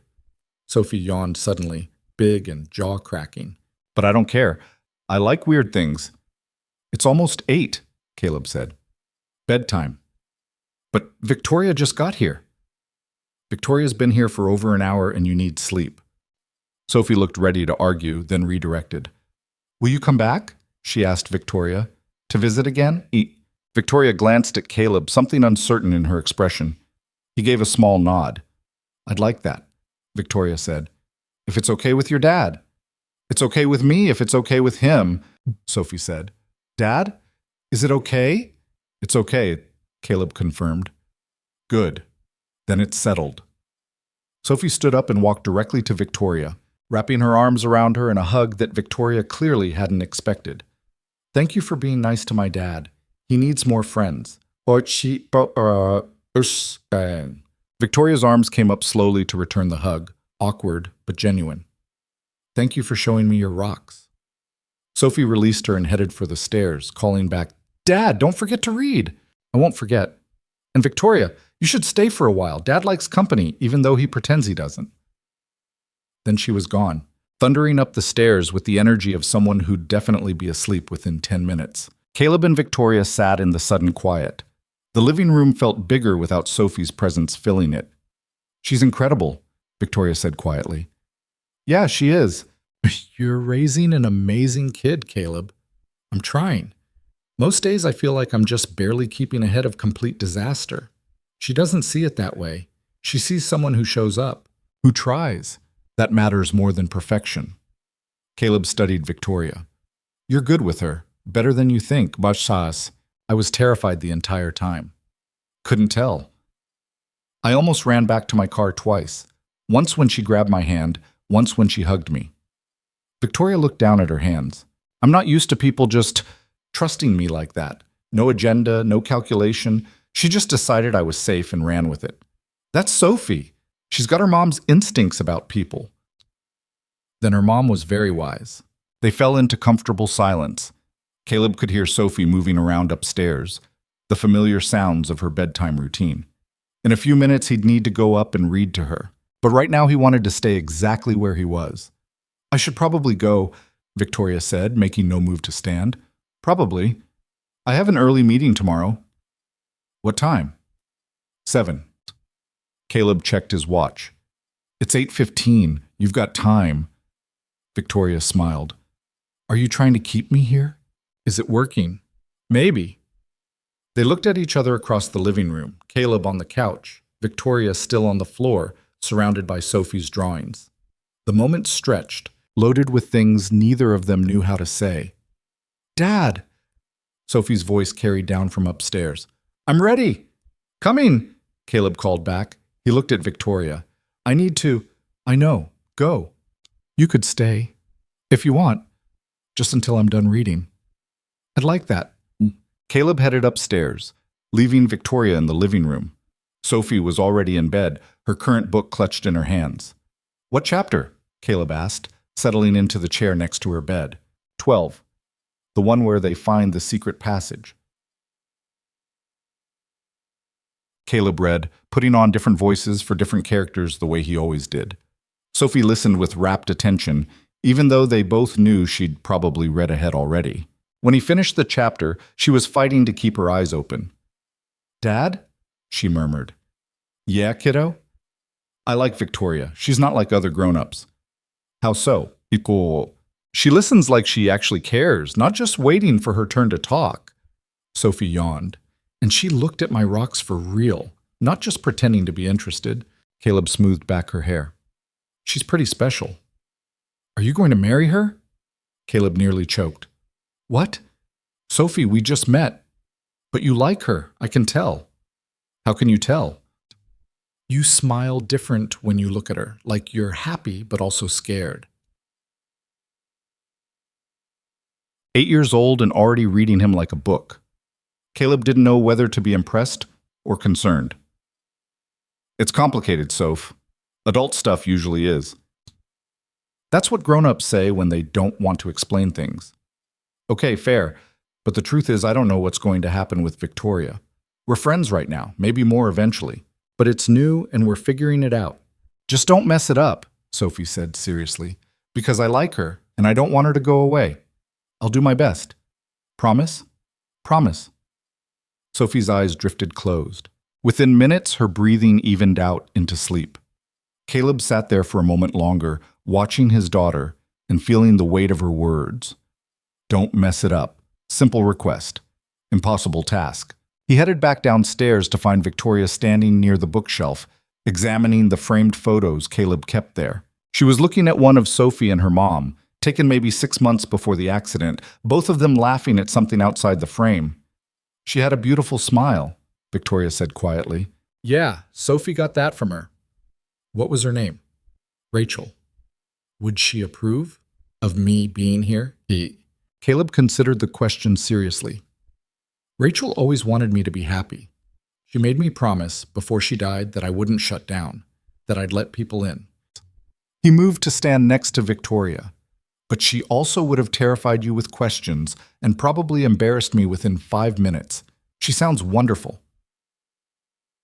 Banan basos. She was. She really was. Caleb took a breath. But she's gone. And I spent 3 years trying to honor her memory by being exactly what she asked. Open, present, available for Sophie. But I stopped being available for myself. Stop thinking I deserved anything beyond surviving. Victoria turned to face him. And now? Now I'm standing in my living room with someone who makes me want to try again. Someone who scares me and challenges me and somehow makes sense even though none of this should work. It really shouldn't work, Victoria agreed. I'm your CEO. You have a daughter. I don't know how to do relationships. The power dynamics alone are a nightmare. And yet here you are. Here I am. Victoria stepped closer. Caleb, I need you to understand something. I don't know how to do this. Any of this. The dating, the meeting your kid, the letting someone see behind the armor. I've spent my entire adult life being untouchable because it was safer.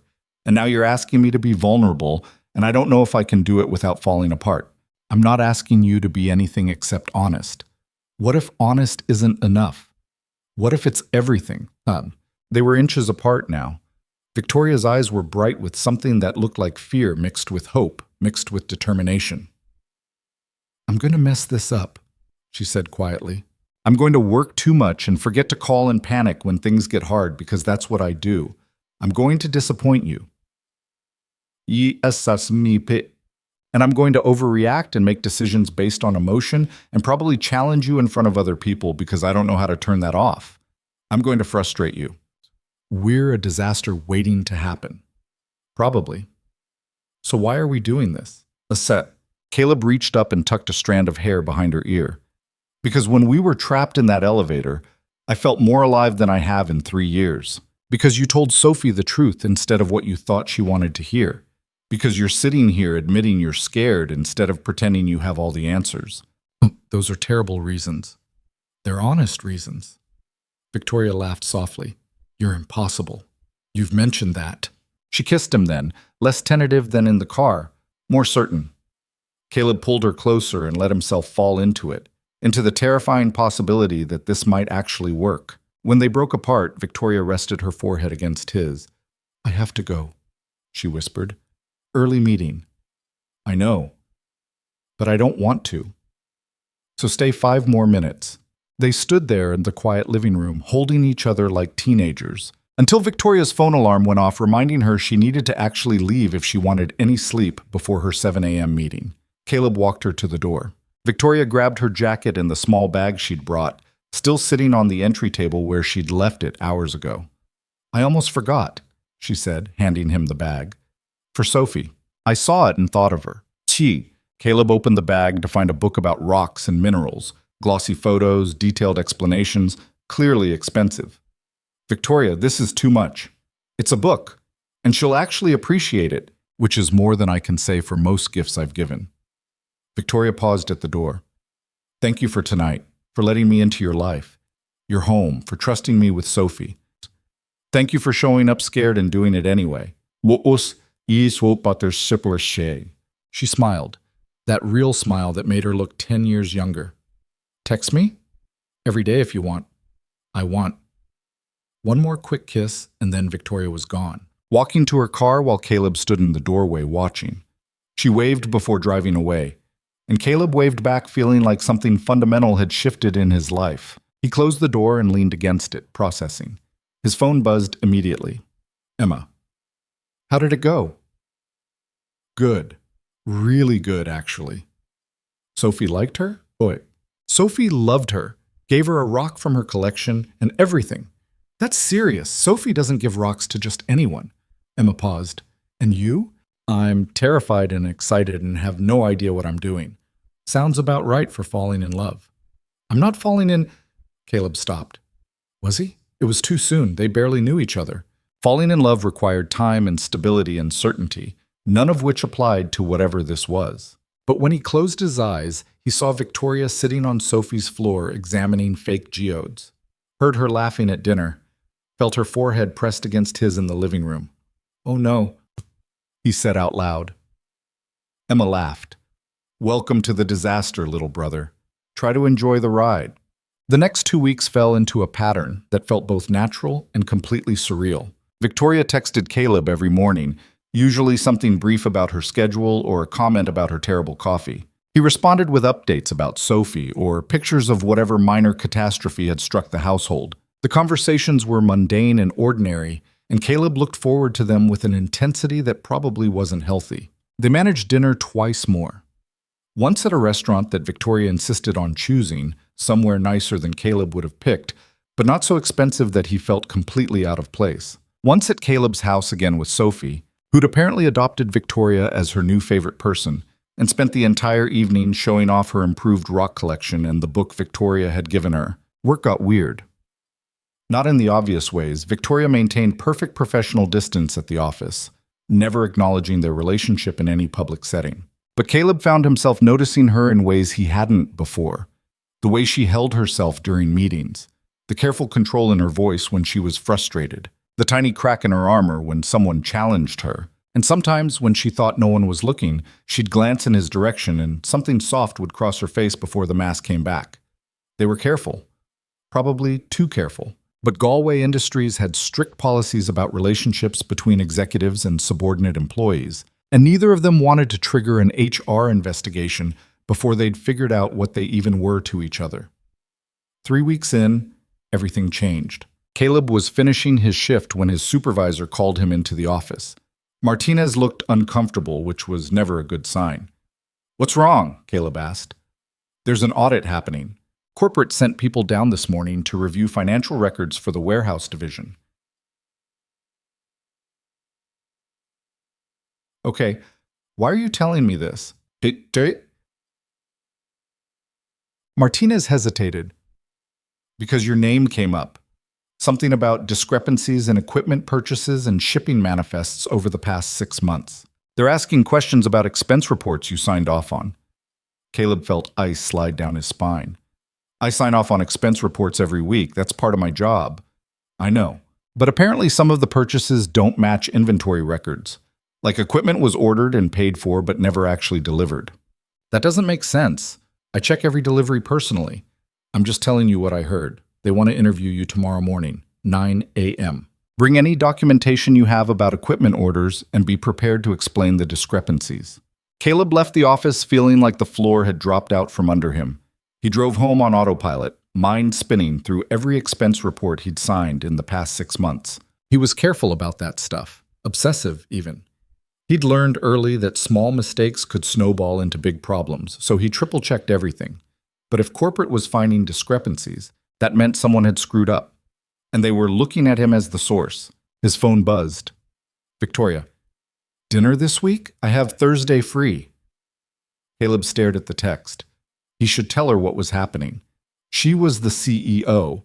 She probably already knew about the audit, but something stopped him.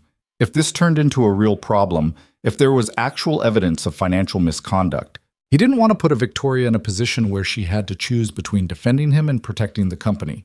He texted back, "Thursday works. My place? Alt. Perfect. See you then."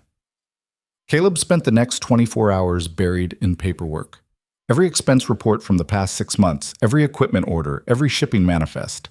He cross-referenced everything twice, looking for the discrepancies Martinez had mentioned, and found them. 3 major equipment orders: warehouse forklifts, industrial shelving, upgraded loading dock equipment, totaling almost $200,000. All approved, all paid for, all supposedly delivered to the warehouse.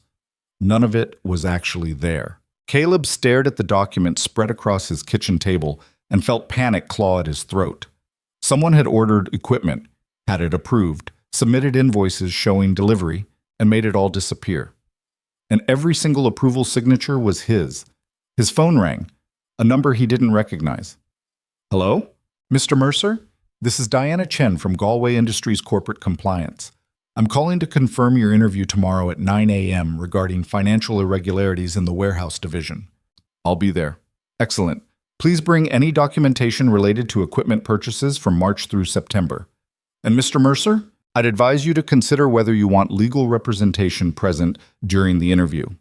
The line went dead. Caleb sat in his kitchen, surrounded by evidence that made him look guilty, and tried to figure out how his life had gone from finally good to completely destroyed in less than 24 hours. His phone buzzed again. "Victoria, everything okay? You've been quiet today."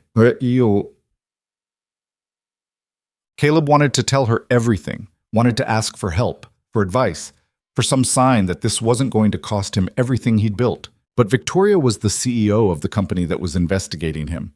Getting her involved would only make things worse.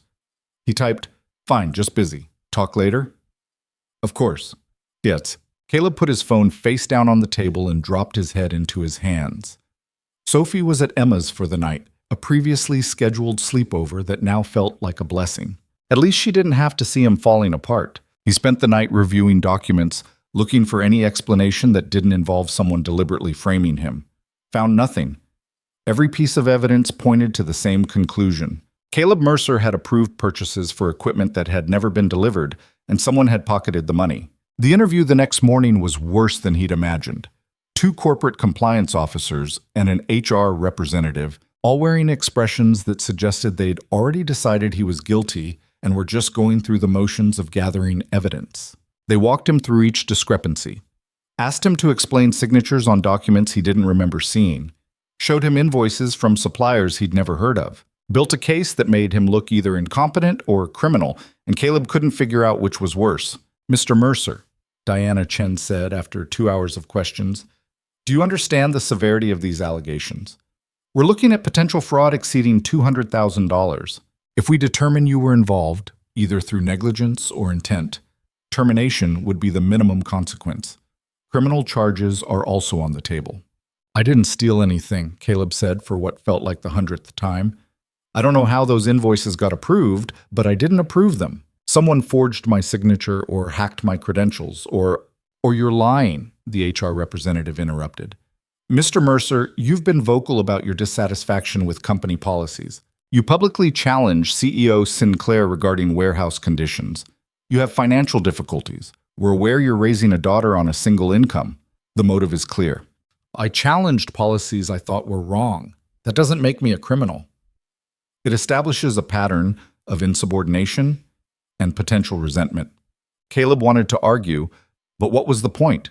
They'd already made up their minds. He was being set up, and whoever had done it had been careful enough that he couldn't prove his innocence. "We're suspending you pending the outcome of the investigation," Chen said, "effective immediately. You're not to enter company property or contact any Galway employees except through official channels. Your access credentials have been deactivated. Do you understand?" "I understand." "Good. We'll be in touch regarding next steps. You're free to go."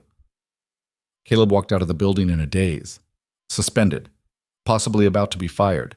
Potentially facing criminal charges. And the worst part was knowing that somewhere, someone was watching this happen and enjoying it. His phone buzzed. Emma. "Sophie wants to know if she can stay another night. They're having so much fun. Is that okay?" Caleb texted back, "Yeah, that's fine." At least Sophie wouldn't have to see him like this. He drove home and sat in his truck in the driveway trying to figure out his next move. He needed a lawyer. Needed to find evidence that cleared his name. Needed to figure out who'd set him up and why. His phone rang. Victoria. Caleb stared at her name on the screen, debating whether to answer. Part of him wanted to tell her everything, to hear her say it would be okay.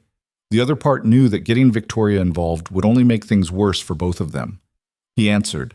"Hey, Vor," Victoria said. "I just heard about the suspension. Caleb, what's going on?" "You heard? I'm the CEO. Of course I heard." Her voice was tight with something Caleb couldn't identify. "Why didn't you tell me?" "Because you're the CEO. Because I didn't want to put you in an impossible position." "Bites? An impossible position? Caleb, they're accusing you of fraud. That's not something you hide from someone you're—" She stopped. "From someone who cares about you. I'm being set up, Victoria. Someone forged approvals and invoices and made it look like I stole $200,000, and I can't prove it wasn't me." Silence on the other end. Then, "I believe you." "You do?" "Yes. You're a lot of things, Caleb, but you're not a thief. And you're too careful to make mistakes this big." Victoria's voice shifted into the CEO tone he recognized. "I'm going to look into this quietly. If someone's framing you, there will be evidence." "Victoria, you can't—" "Yes, I can, and I will. Nobody manipulates my company and gets away with it. If you defend me publicly, it's going to look bad. Like you're protecting me because we're whatever we are. I'm aware of the optics. And you're going to do it anyway? I'm going to find the truth, Victoria corrected. What I do with it depends on what I find. Caleb closed his eyes. This is going to get messy. Everything about us is messy, Caleb. This is just one more thing. I don't want you to risk your career for me. And I don't want you to face false accusations alone. So we're both going to be disappointed. Victoria paused. Are you okay? Actually okay? No, Caleb admitted. I'm terrified. If they fire me, I lose my income. If they press charges, I could lose custody of Sophie. This isn't just my career, Victoria. It's everything. Then we make sure that doesn't happen. Her voice was steel-wrapped in determination. I'll call you later. And Caleb, eat. Yeah? Don't do anything stupid while I'm working on this. No confronting people. No rogue investigations. Let me handle it. I don't know how to just sit and wait. Learn. Because if you make this worse, I can't help you. Mukbamum. She hung up. Caleb sat in his truck and tried to breathe through the panic. Victoria believed him. That should have been comforting. Instead, it was terrifying because now she was putting herself in the line of fire. His phone buzzed, a text from an unknown number. You should have kept your mouth shut about warehouse conditions. Some lessons have to be learned the hard way. Caleb stared at the message. Someone had set him up deliberately. Someone who wanted revenge for him challenging company policies, and they were bragging about it. He screenshotted the message and forwarded it to Victoria. Then he got out of his truck and went inside to wait for his life to either fall apart or somehow, impossibly, come back together. Victoria called back 20 minutes later, her voice clipped and dangerous in a way Caleb had never heard before. I need you to forward me every email, every expense report, every piece of documentation you have related to those equipment orders. Everything. Don't leave anything out. Victoria, and I need you to think very carefully about who had access to your credentials. Who could have logged in as you to approve fraudulent invoices? Caleb's mind spun through possibilities. Half the warehouse management team has access to the shared terminals. We all use the same login stations for efficiency. It's not exactly secure. That's a problem we'll address later.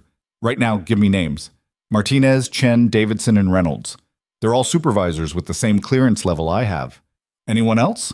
Upper management has override access. Regional directors, VP of operations, corporate compliance. Caleb paused. And you? Obviously not me, Victoria said dryly, but someone in that chain wanted you gone badly enough to commit fraud. The text message you forwarded suggests this is personal. Who did you piss off, Caleb? Besides you? I'm serious. Caleb thought back through the past year, the warehouse restructuring, the public challenge during the Q&A session, the written warning that had followed. After I called you out about the benefit cuts, I got pulled into a disciplinary meeting. It wasn't just HR. There was a VP there, Richard Hartley. He told me I was lucky to still have a job and that if I ever undermined company leadership again, I'd be gone. Hartley, Victoria's voice went cold. He's been with the company for 15 years. Old guard. Hated when I took over as CEO. You think he did this? I think he had motive and access. Whether he actually did it is what I'm going to find out. She paused. Caleb, I need you to stay away from this. Don't contact anyone at the company. Don't try to investigate on your own. Let me handle it. I can't just sit here while my life falls apart. Yes, you can. Because if you show up at the office making accusations, it'll only make you look guilty. Trust me to do my job. Your job is running the company, not protecting me. My job, Victoria said sharply, is making sure my company isn't being used as a weapon by someone with a grudge. That happens to overlap with protecting you. Take the win. She hung up before Caleb could argue. He sat in his kitchen, surrounded by paperwork that proved nothing except that he was either guilty or incredibly unlucky, and tried to figure out how to trust Victoria when trusting anyone felt impossible right now. His phone rang again. Sophie this time, calling from Emma's. Dad, guess what? Emma said we can go to the Science Museum tomorrow if you say it's okay. Can we? Please? Caleb forced lightness into his voice. Yeah, kiddo, that sounds great. Are you okay? You sound weird. I'm fine, just tired. Did something happen at work? Sophie had her mother's instincts. Knew when Caleb was hiding things, even when he thought he was doing a good job of it. He debated how much to tell her, settled on a version of the truth that wouldn't terrify an 8-year-old. There's some confusion about paperwork at the office. I'm taking a few days off while they sort it out. Like a vacation? Sort of. Cool. Then you can come to the museum with us. Maybe. We'll see. They talked for a few more minutes about rocks and the museum exhibit Sophie wanted to see. When they hung up, Caleb felt the weight of everything pressing down harder. Sophie deserved better than a father who might lose his job and face criminal charges. She deserved stability and certainty and a parent who had his life together. Instead, she got him. Caleb spent the rest of the day compiling documentation for Victoria. Every email, every approval, every shipping manifest. He sent it all in one massive file and then forced himself to stop obsessing. Victoria had told him to stay out of it. The smart move was listening. The problem was Caleb had never been good at smart moves. He pulled up the employee directory on his personal laptop, access he technically still had since the suspension was administrative, not a complete termination. Found Richard Hartley's office number, stared at it for a long minute. This was stupid. Victoria had explicitly told him not to investigate. But sitting in his house doing nothing while someone destroyed his life felt impossible. Caleb picked up his phone and called. Hartley answered on the third ring. This is Richard. It's Caleb Mercer. We need to talk. Silence. Then, I don't think that's appropriate, Mr. Mercer. You're currently under investigation, and I've been advised not to discuss the matter with you. Funny how you knew exactly what I was calling about. It's not exactly a secret. The entire warehouse division knows about the suspension. It's right. The suspension that happened because someone forged my credentials and made it look like I committed fraud. Caleb kept his voice level. Someone who had access to override my approvals. Someone who wanted revenge for me challenging company policies. I don't know what you're implying. Yes, you do. You told me after the disciplinary meeting that if I ever undermined leadership again, I'd be gone. Looks like you made good on that threat. Hartley's voice went cold. You have no proof of anything, and making accusations you can't support will only make your situation worse. I have a text message from an unknown number telling me I should have kept my mouth shut, that some lessons have to be learned the hard way. Could have come from anyone. Could have, but it came right after the suspension, almost like someone was celebrating. This conversation is over, Mr. Mercer. And if you continue making baseless accusations, I'll have no choice but to report it to HR as harassment. The line went dead. Caleb sat there, adrenaline pumping, knowing he'd just done exactly what Victoria told him not to do. But Hartley's reaction confirmed everything. The defensiveness, the threats. The man was guilty and not even trying very hard to hide it. His phone rang immediately. Victoria. Did you just call Richard Hartley? Aki. Caleb winced. How did you... Because he called me 30 seconds ago claiming you're harassing him and making wild accusations. Victoria's voice was tight with controlled fury. I specifically told you not to investigate. What part of that was unclear? The part where I'm supposed to sit quietly while someone destroys my life. You confronted a VP based on a hunch. Do you have any idea how much harder you just made this? He's guilty, Victoria. I heard it in his voice. I don't care what you heard. You need actual evidence, not instinct. She took a breath, clearly trying to calm down. Caleb, I'm trying to help you. But I can't do that if you keep making impulsive decisions that undermine the investigation. So what am I supposed to do? Nothing? Yes, exactly that. Let me handle this. And if you can't find evidence, if Hartley covered his tracks too well, then what? Victoria went quiet. When she spoke again, her voice was softer. Then we figure out plan B. But we haven't hit that point yet. I've been going through financial records all day. I'm close to something. I can feel it. But I need time. How much time? I don't know. A few days, maybe a week. I don't have a week, Victoria. If they decide to press charges, I could lose Sophie. Do you understand that? Child Protective Services doesn't look kindly on parents facing felony fraud allegations. I know. Her voice cracked slightly. I know what's at stake, Caleb, which is why I'm working as fast as I can. But you have to trust me. Caleb closed his eyes. I'm scared. Me too. What if we can't fix this? Then we face it together. But we're not at that point yet, so please, just give me time to do this right. They sat in silence on the phone, neither wanting to hang up. Finally, Victoria said, I have to go. Emergency board meeting about the audit, but I'll call you tonight. Okay. And Caleb? No more rogue phone calls to suspects.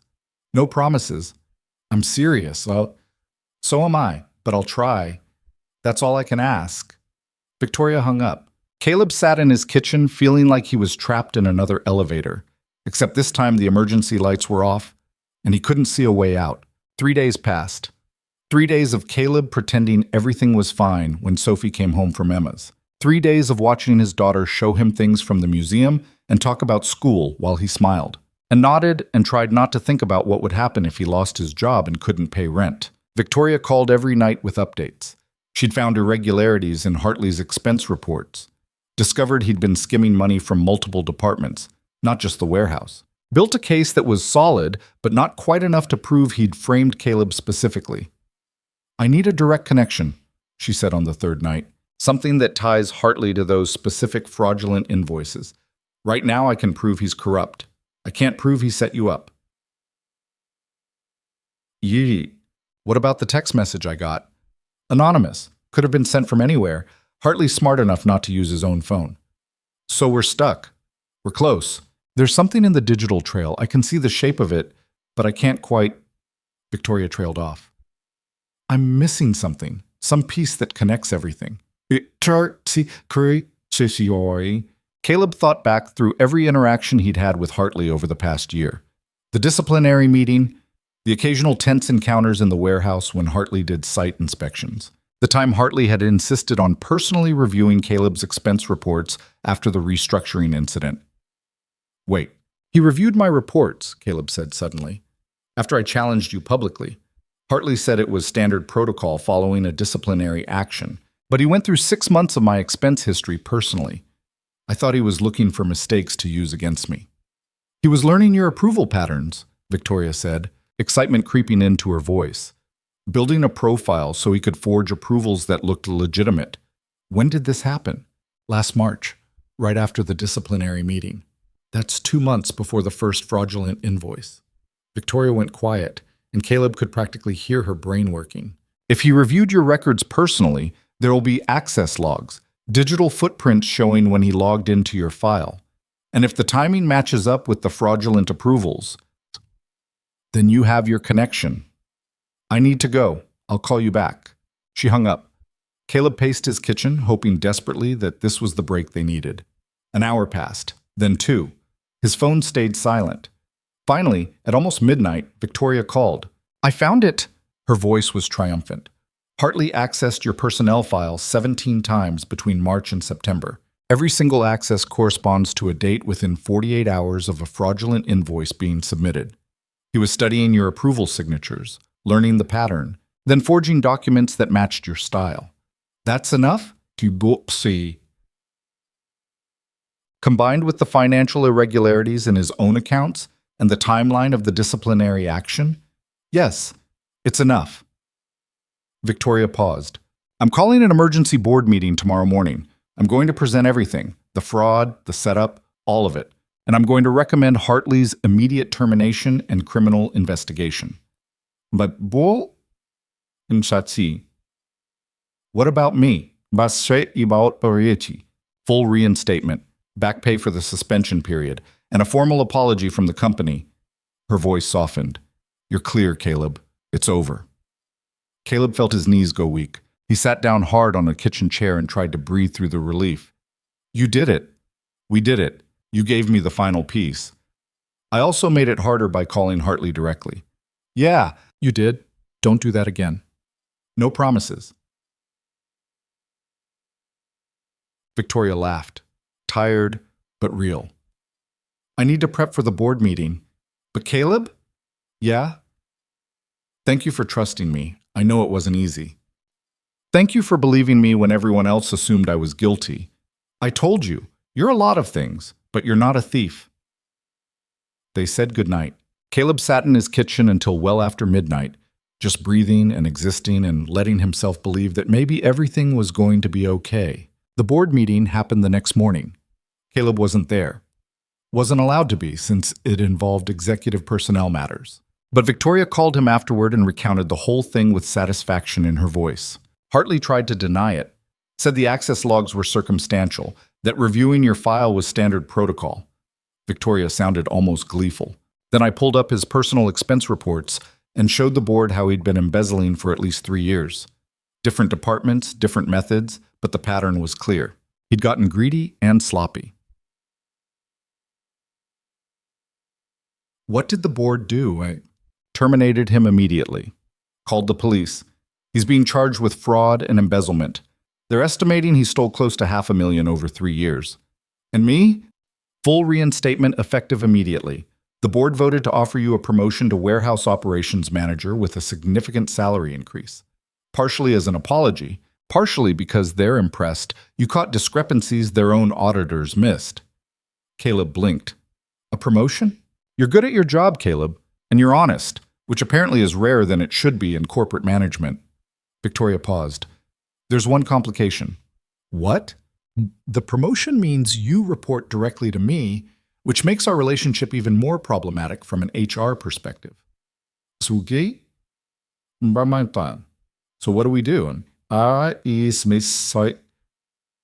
disclosed everything to the board, our relationship, the potential conflict of interest, all of it. Victoria's voice was steady. I gave them 3 options. 1, you take the promotion and we end our personal relationship. 2, you decline the promotion and stay in your current role so there's no direct reporting conflict.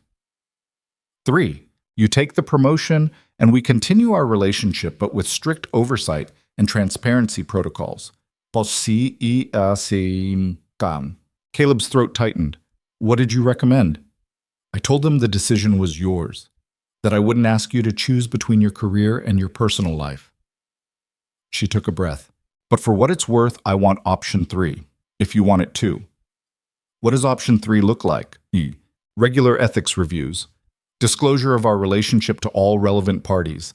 Someone else handles your performance evaluations to avoid bias. Basically, we make everything transparent so no one can accuse us of impropriety. That sounds complicated. Everything about us is complicated.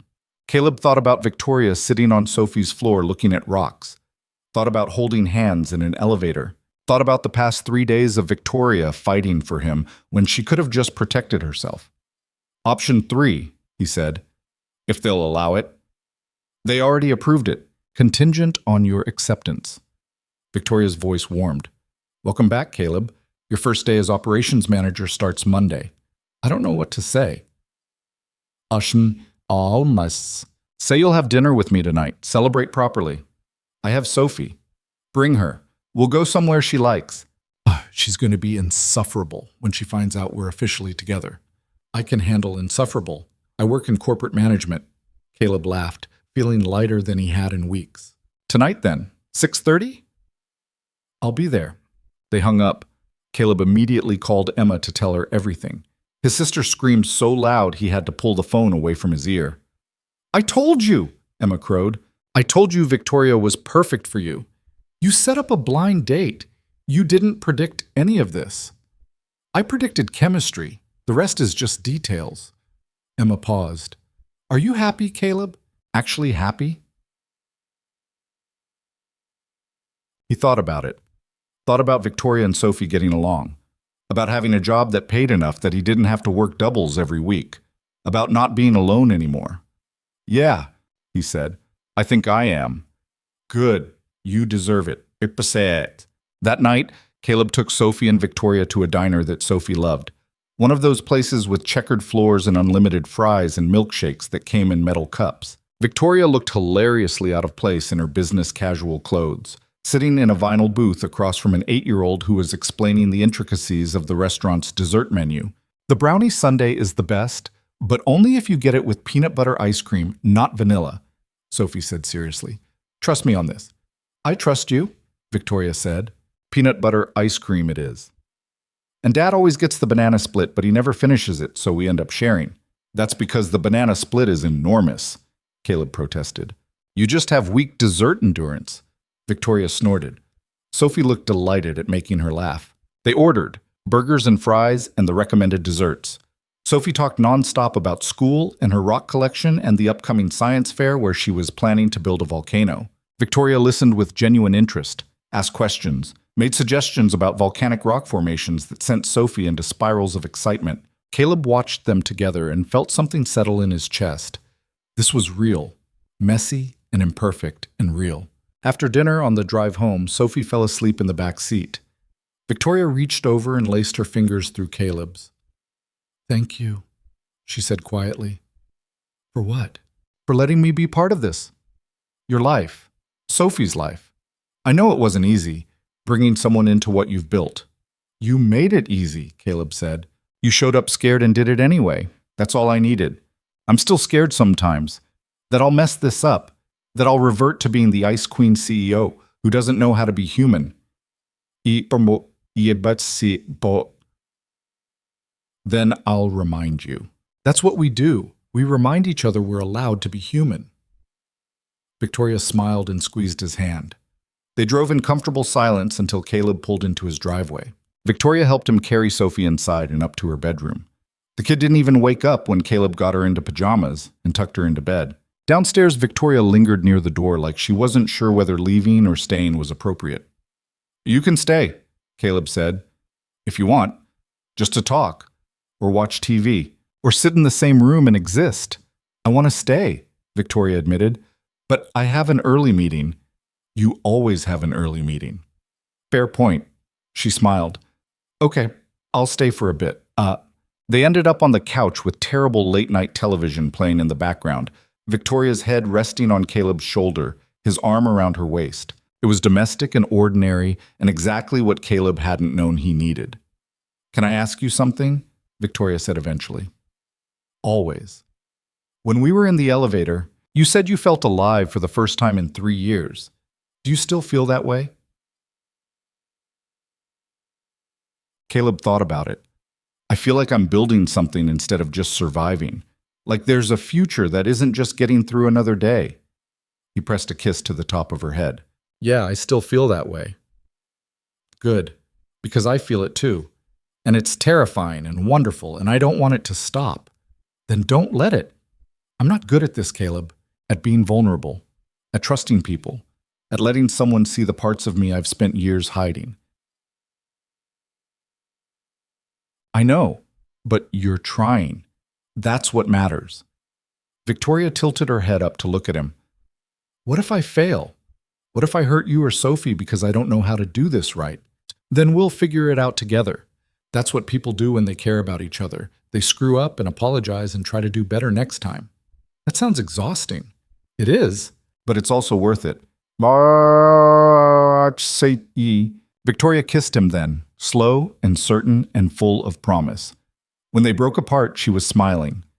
I should go, she said, before I fall asleep on your couch and Sophie finds me here in the morning with a million questions. She's going to have questions anyway. True, but I'd prefer to answer them when I'm not wearing yesterday's clothes. Caleb walked her to the door. They stood in the doorway like teenagers, neither wanting to be the first to leave. Monday, Victoria said. First day as operations manager. You ready? Absolutely not. Good. That means you'll be careful and thoughtful instead of overconfident. She kissed him one more time. I'll see you at the office. Try not to challenge any more company policies on your first day. No promises. I'm serious, Caleb. So am I, but I'll try. She left, and Caleb closed the door, feeling like his life had finally aligned into something that made sense. It wasn't perfect. There would be complications and conflicts and moments where they'd have to figure out how to balance professional and personal. But they'd do it together, which made all the difference. Upstairs, Sophie was still asleep, peaceful and secure in a way that made Caleb's heart hurt with love. He'd spent 3 years trying to be enough for her. Now he was learning that maybe being enough meant letting other people in, building a life that was bigger than just survival. Monday arrived faster than Caleb expected. His first day as warehouse operations manager involved meetings, paperwork, and a lot of people congratulating him while carefully not mentioning the fraud investigation.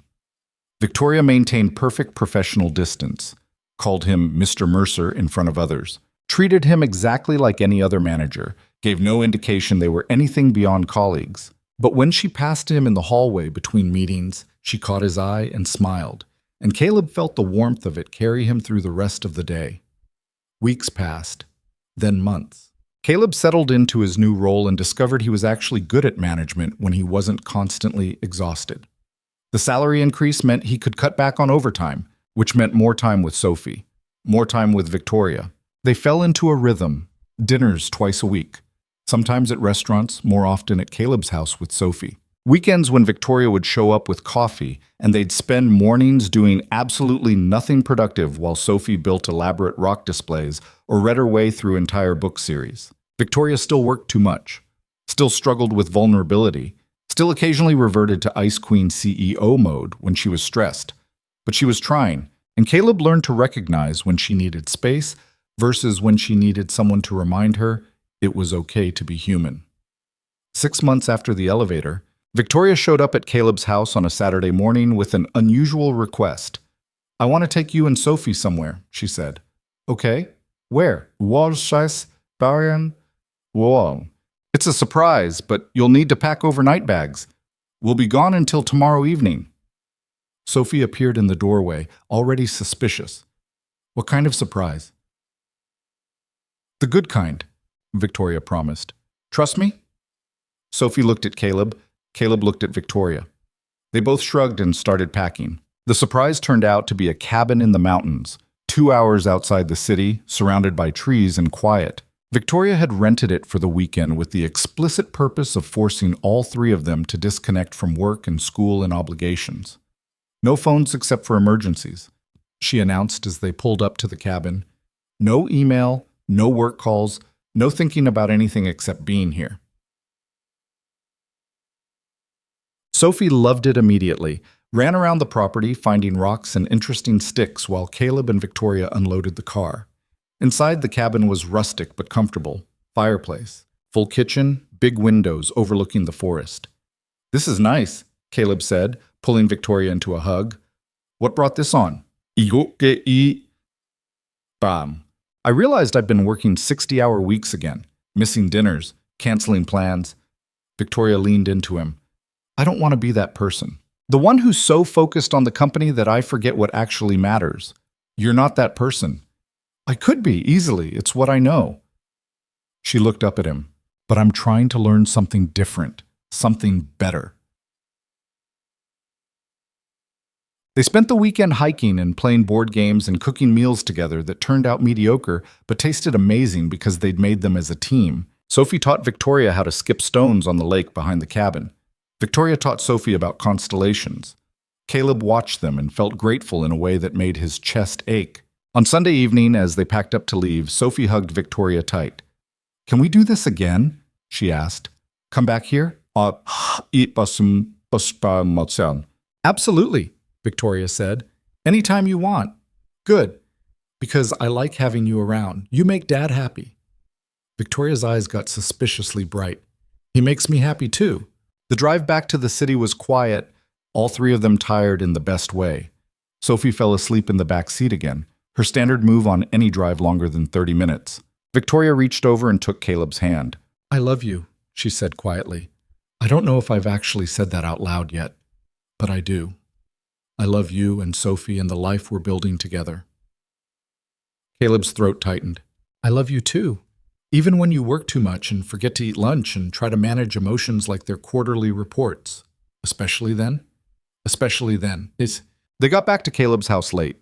Victoria helped carry Sophie inside and stayed while Caleb got her into bed. Then they sat on the couch together, exhausted and content. "I've been thinking," Victoria said, "about the future, about what I want. And I want this. You and Sophie and Sunday mornings and family dinners, and someone who reminds me I'm human when I forget. She turned to face him fully. I want to build something real with you, Caleb. Not just dating, not just figuring it out as we go. Something permanent. Caleb's heart rate kicked up. Are you asking what I think you're asking? I'm asking if you'd be open to the idea. Eventually. When the timing's right and Sophie's ready and we've figured out more of the complicated parts. Victoria looked nervous. Genuinely nervous in a way Caleb rarely saw. I know it's fast. I know we're still learning each other. But when I think about my future, you're in it, both of you. Hush, Victoria Sinclair, Caleb said slowly. Are you telling me you want to get married someday? Someday. Yes. If you want that too, yeah. Caleb pulled her close and kissed her thoroughly. When they broke apart, he was grinning. I want that, someday. When we've figured out more of the mess, and Sophie's ready, and you've learned to take actual lunch breaks. I'm working on the lunch breaks. I've noticed. You've been eating real food at least 3 times a week now. Don't push it. What? They sat together in the quiet house, planning a future that felt both impossible and inevitable. A year ago, Caleb had been surviving, barely holding it together, convinced that his life was small and controlled and predictable. Then a storm had trapped him in an elevator with the last person he'd expected to matter. And everything had changed. 8 months later, on a warm autumn evening, Caleb brought Victoria back to the rooftop restaurant where their disastrous blind date had started. The building had been repaired after the storm damage. The view was just as spectacular as he remembered. They stood near the windows where they'd argued before everything went wrong, where Victoria had grabbed his arm and pulled him towards safety when glass started breaking. Why here? Victoria asked. Because this is where it started, where we were forced to stop pretending we didn't see each other. Caleb took her hand. And because I wanted to rewrite the memory. Make it about choosing to be here instead of being trapped. That's surprisingly poetic for someone who claims not to be romantic. I have my moments, and Sophie appeared from where she'd been hiding near the entrance with Emma, who'd been in on the plan from the beginning. She was carrying a small box and grinning like she'd just won something. Now? Mo, she asked Caleb. Now, he confirmed. Sophie handed him the box and then positioned herself next to Emma, both of them watching with barely contained excitement. Victoria looked between them, confused. What's happening? Caleb opened the box to reveal a ring. Simple, elegant, nothing ostentatious because that wasn't who Victoria was. But the band was platinum, and the stone caught the light beautifully. Victoria Sinclair, he said, you are impossible and terrifying and the best thing that's happened to me since Sophie was born. You make me want to be braver. You remind me that I'm allowed to want things for myself. You love my daughter like she's yours, and you make terrible pancakes on Sunday mornings, and you still work too much, but you're trying to be better. Victoria's hand was shaking in his. I want to spend my life figuring out the complicated parts with you, Caleb continued. I want Sunday mornings and family dinners and someone who challenges me when I'm being stupid. I want to build something permanent with you. So will you marry me? Victoria looked at the ring, then at Caleb, then at Sophie, who was practically vibrating with anticipation. Tears were streaming down her face, but she was smiling so wide it looked painful. Yes, she said. Yes, absolutely yes. Ayeta. Caleb slid the ring onto her finger and kissed her while Sophie cheered and Emma whooped and the restaurant staff who'd been watching discreetly applauded. When they broke apart, Victoria was laughing and crying at the same time. You planned this with Sophie? She asked. She helped pick the ring, Caleb admitted. Said it needed to be something you'd actually wear instead of something fancy you'd be afraid to damage. She was right. Victoria looked at Sophie. Come here. Well, Sophie ran over and Victoria pulled her into a hug that lasted long enough that Caleb's eyes got suspiciously wet too. I love you, Victoria told her. Both of you. So much. I love you too, Sophie said. Does this mean you're going to be my mom now? Victoria's breath caught. If that's okay with you. It's definitely okay. I've wanted a mom forever, and you're the best one I could have asked for. They stood there together, Caleb and Victoria and Sophie, while the city lights glittered below them and the sky stayed clear and calm. No storm, no emergency. Just 3 people choosing each other despite all the reasons it shouldn't work. The wedding happened 6 months later. Small ceremony, close friends and family. Sophie is the maid of honor who took her job incredibly seriously. Emma cried through the entire thing. Victoria's assistant Diane looked smug about the whole situation, claiming she'd known from the start they were perfect for each other. Victoria moved into Caleb's house because Sophie refused to leave her room and her rock collection. They turned the guest room into an office for Victoria and established rules about work-life balance that Victoria broke regularly, and Caleb called her out on with increasing frequency. It wasn't perfect. They fought about Victoria working late and Caleb being overprotective and whose turn it was to deal with Sophie's math homework. But they figured it out together, which made all the difference. A year after the wedding, Victoria made a major announcement at a company board meeting. She was stepping back from CEO to take a position as Chief Strategy Officer, still involved in the company's direction, but with significantly fewer operational responsibilities. I spent my entire adult life building walls and working 100-hour weeks because I thought that's what success looked like, she told the board. But real success is having time for the people who matter. I'm not interested in being feared anymore. I'm interested in being present. The board approved her transition. The new CEO was someone Victoria had personally mentored. Younger, brilliant, with fresh ideas about how to run the company ethically and efficiently. Caleb got promoted again, this time to VP of Operations. He worked reasonable hours, delegated effectively, and went home for dinner with his family every night. Sophie thrived, made friends easily, joined the science club, started a rock collection blog that somehow got hundreds of followers. She introduced Victoria as her mom without hesitation and never questioned whether she belonged. 2 years after the elevator, Caleb and Victoria took Sophie back to that mountain cabin for a weekend. They hiked and skipped stones and talked about everything and nothing. On Saturday evening, sitting on the porch watching the sunset, Sophie asked a question that made both adults pause. Do you think Mom, my first mom, would have liked Victoria? Caleb thought about Rachel, about her laugh and her warmth and her absolute certainty that Caleb deserved to be happy. Yep, he said. I think she would have loved her. Because Victoria makes you happy and takes care of us and reminds me to be brave. And she's teaching me about rocks, Sophie added, which is important. Extremely important, Victoria agreed. Sophie nodded, satisfied. Then she went back to her book while Caleb and Victoria sat in comfortable silence. Do you ever think about that elevator? Victoria asked eventually. Sometimes. Usually when we're arguing about something stupid and I need to remember why I put up with you. I put up with you, you mean? We put up with each other. Victoria smiled and leaned against his shoulder. Best disaster of my life. Same. Ooh. They sat there as the sun set over the mountains and the air turned cool, and Sophie eventually fell asleep in her chair with her book still open on her lap. Caleb looked at his family, messy and imperfect and his, and felt grateful for every choice that had led to this moment. Sometimes the person who challenges you the hardest is the one brave enough to rebuild your heart from the ruins. Sometimes getting trapped in an elevator during a thunderstorm is exactly what you need to stop surviving and start living. Sometimes the scariest thing you can do is let someone see you, really see you, and trust that they won't run away.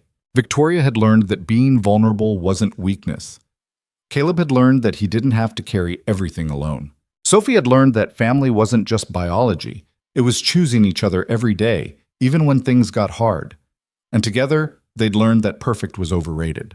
That real love was messy and complicated and required constant work. But it was also worth every difficult conversation and compromise and moment of doubt. Because in the end, the best things in life aren't the ones that come easily. They're the ones you fight for. The ones you choose despite all the reasons you shouldn't. The ones that terrify you and challenge you and make you better than you thought you could be. Caleb carried Sophie inside when the evening turned cold. Victoria followed, and together they tucked her into bed before heading to their own room. They fell asleep tangled together, safe and warm and home. And if sometimes Caleb still dreamed about that elevator, about darkness and thunder, and the moment Victoria's hand found his, he woke up smiling. Because that disaster had led to this. And he wouldn't change a single thing.